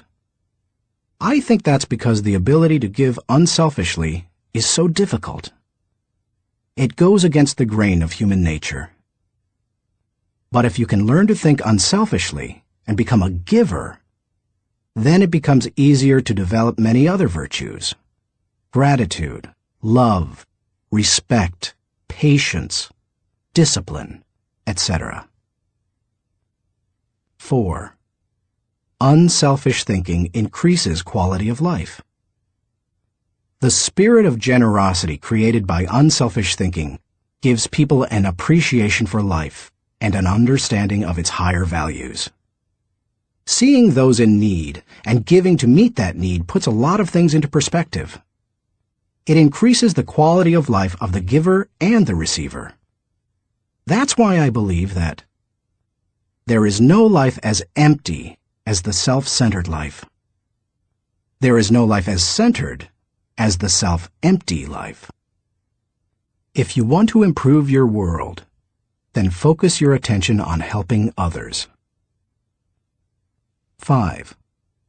Unselfish thinking makes you part of something greater than yourself. Merck & Company, the global pharmaceutical corporation, has always seen itself as doing more than just producing products and making a profit. It desires to serve humanity. In the mid-1980s, the company developed a drug to cure river blindness, a disease that infects and causes blindness in millions of people, particularly in developing countries. While it was a good product, potential customers couldn't afford to buy it. So what did Merck do? It developed the drug anyway, and in 1987 announced that it would give the medicine free to anyone who needed it. As of 1998, the company had given more than 250 million tablets away. George W. Merck says, "We try never to forget that medicine is for the people. It is not for the profits. The profits follow, and if we have remembered that, they have never failed to appear." The lesson to be learned? Simple. Instead of trying to be great, be part of something greater than yourself. 6. Unselfish thinking creates a legacy. Jack Balasek, President and Chief Operating Officer of True North Communications, says, "Learn, earn, return. These are the 3 phases of life. The first third should be devoted to education. The second third to building a career and making a living. And the last third to giving back to others, returning something in gratitude. Each state seems to be a preparation for the next one.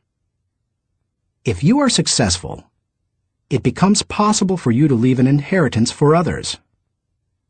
But if you desire to do more, to create a legacy, then you need to leave that in others.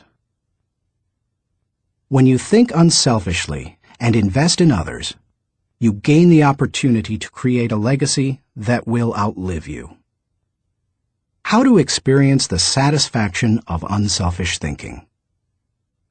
I think most people recognize the value of unselfish thinking, and most would even agree that it's an ability they would like to develop. Many people, however, are at a loss concerning how to change their thinking.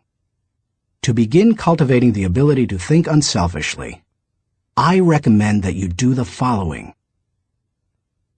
1. Put others first.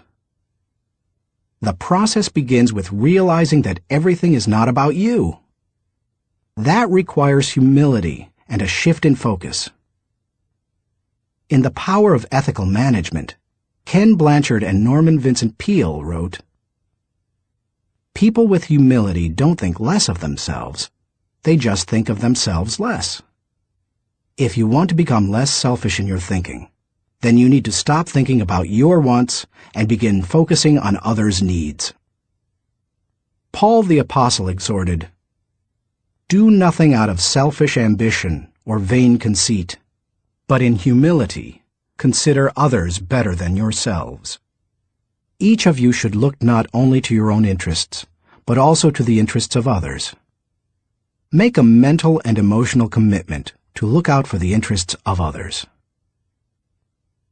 2. Expose yourself to situations where people have needs. It's one thing to believe you are willing to give unselfishly. It's another to actually do it. To make the transition, you need to put yourself in a position where you can see people's needs and do something about it. The kind of giving you do isn't important at first. You can serve at your church, make donations to a food bank, volunteer professional services, or give to a charitable organization. The point is to learn how to give and to cultivate the habit of thinking like a giver. 3. Give quietly or anonymously. Once you have learned to give of yourself, then the next step is to learn to give when you cannot receive anything in return. It's almost always easier to give when you receive recognition for it than it is when no one is likely to know about it. The people who give in order to receive a lot of fanfare, however, have already received any reward they will get. There are spiritual, mental, and emotional benefits that come only to those who give anonymously. If you've never done it before, try it. 4. Invest in people intentionally. The highest level of unselfish thinking comes when you give of yourself to another person for that person's personal development or well-being. If you're married or a parent, you know this from personal experience. What does your spouse value most highly? Money in the bank, or your time freely given? What would small children really rather have from you? A toy, or your undivided attention? The people who love you would rather have you than what you can give them. If you want to become the kind of person who invests in people, then consider others and their journey so that you can collaborate with them. Each relationship is like a partnership created for mutual benefit. As you go into any relationship, think about how you can invest in the other person so that it becomes a win-win situation. Here is how relationships most often play out. I win, you lose, I win only once. You win, I lose, you win only once. We both win, we win many times.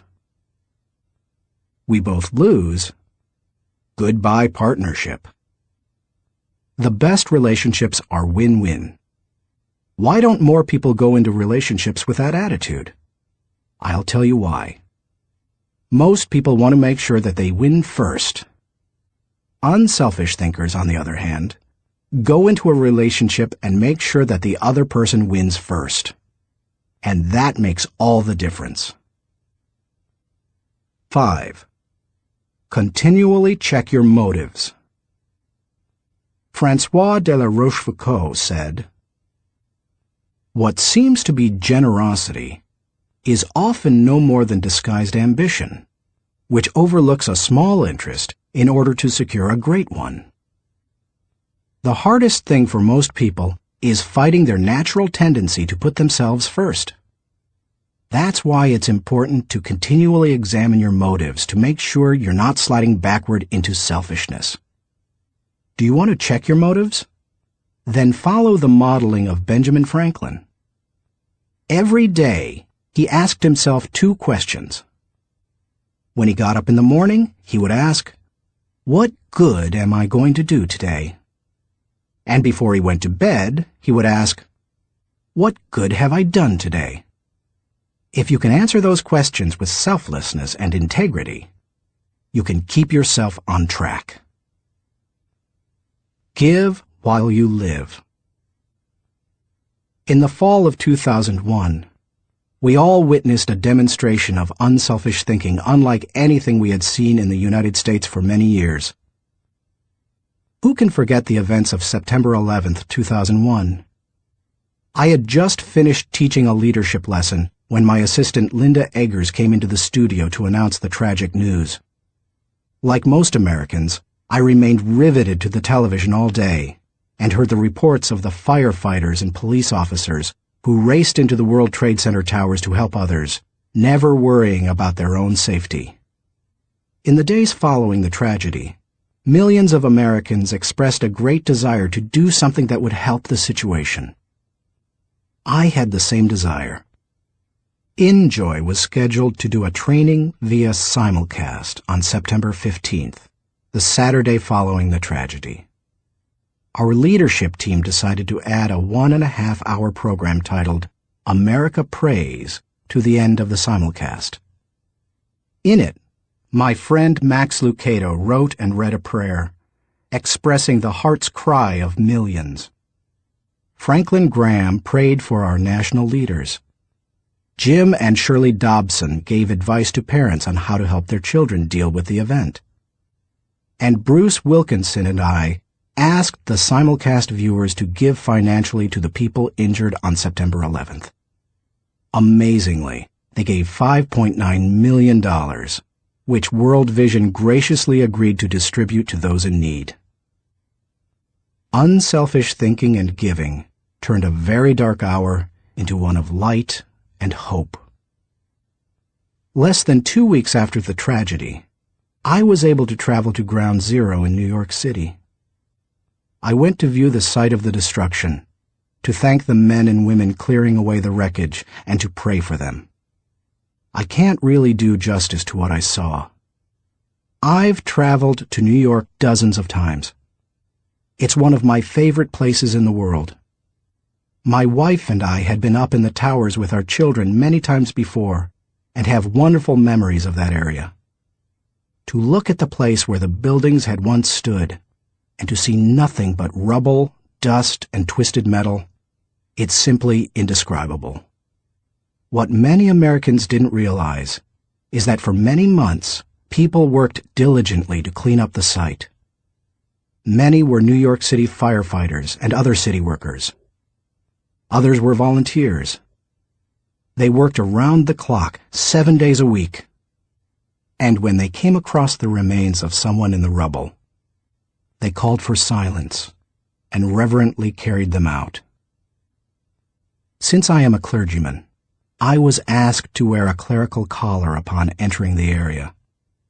As I walked around, many workers saw the collar and asked me to pray for them. It was a humbling privilege. American educator Horace Mann said, "Be ashamed to die until you have won some victory for humanity." According to this standard, New York City's firefighters are certainly prepared for death. The service they perform is often truly heroic.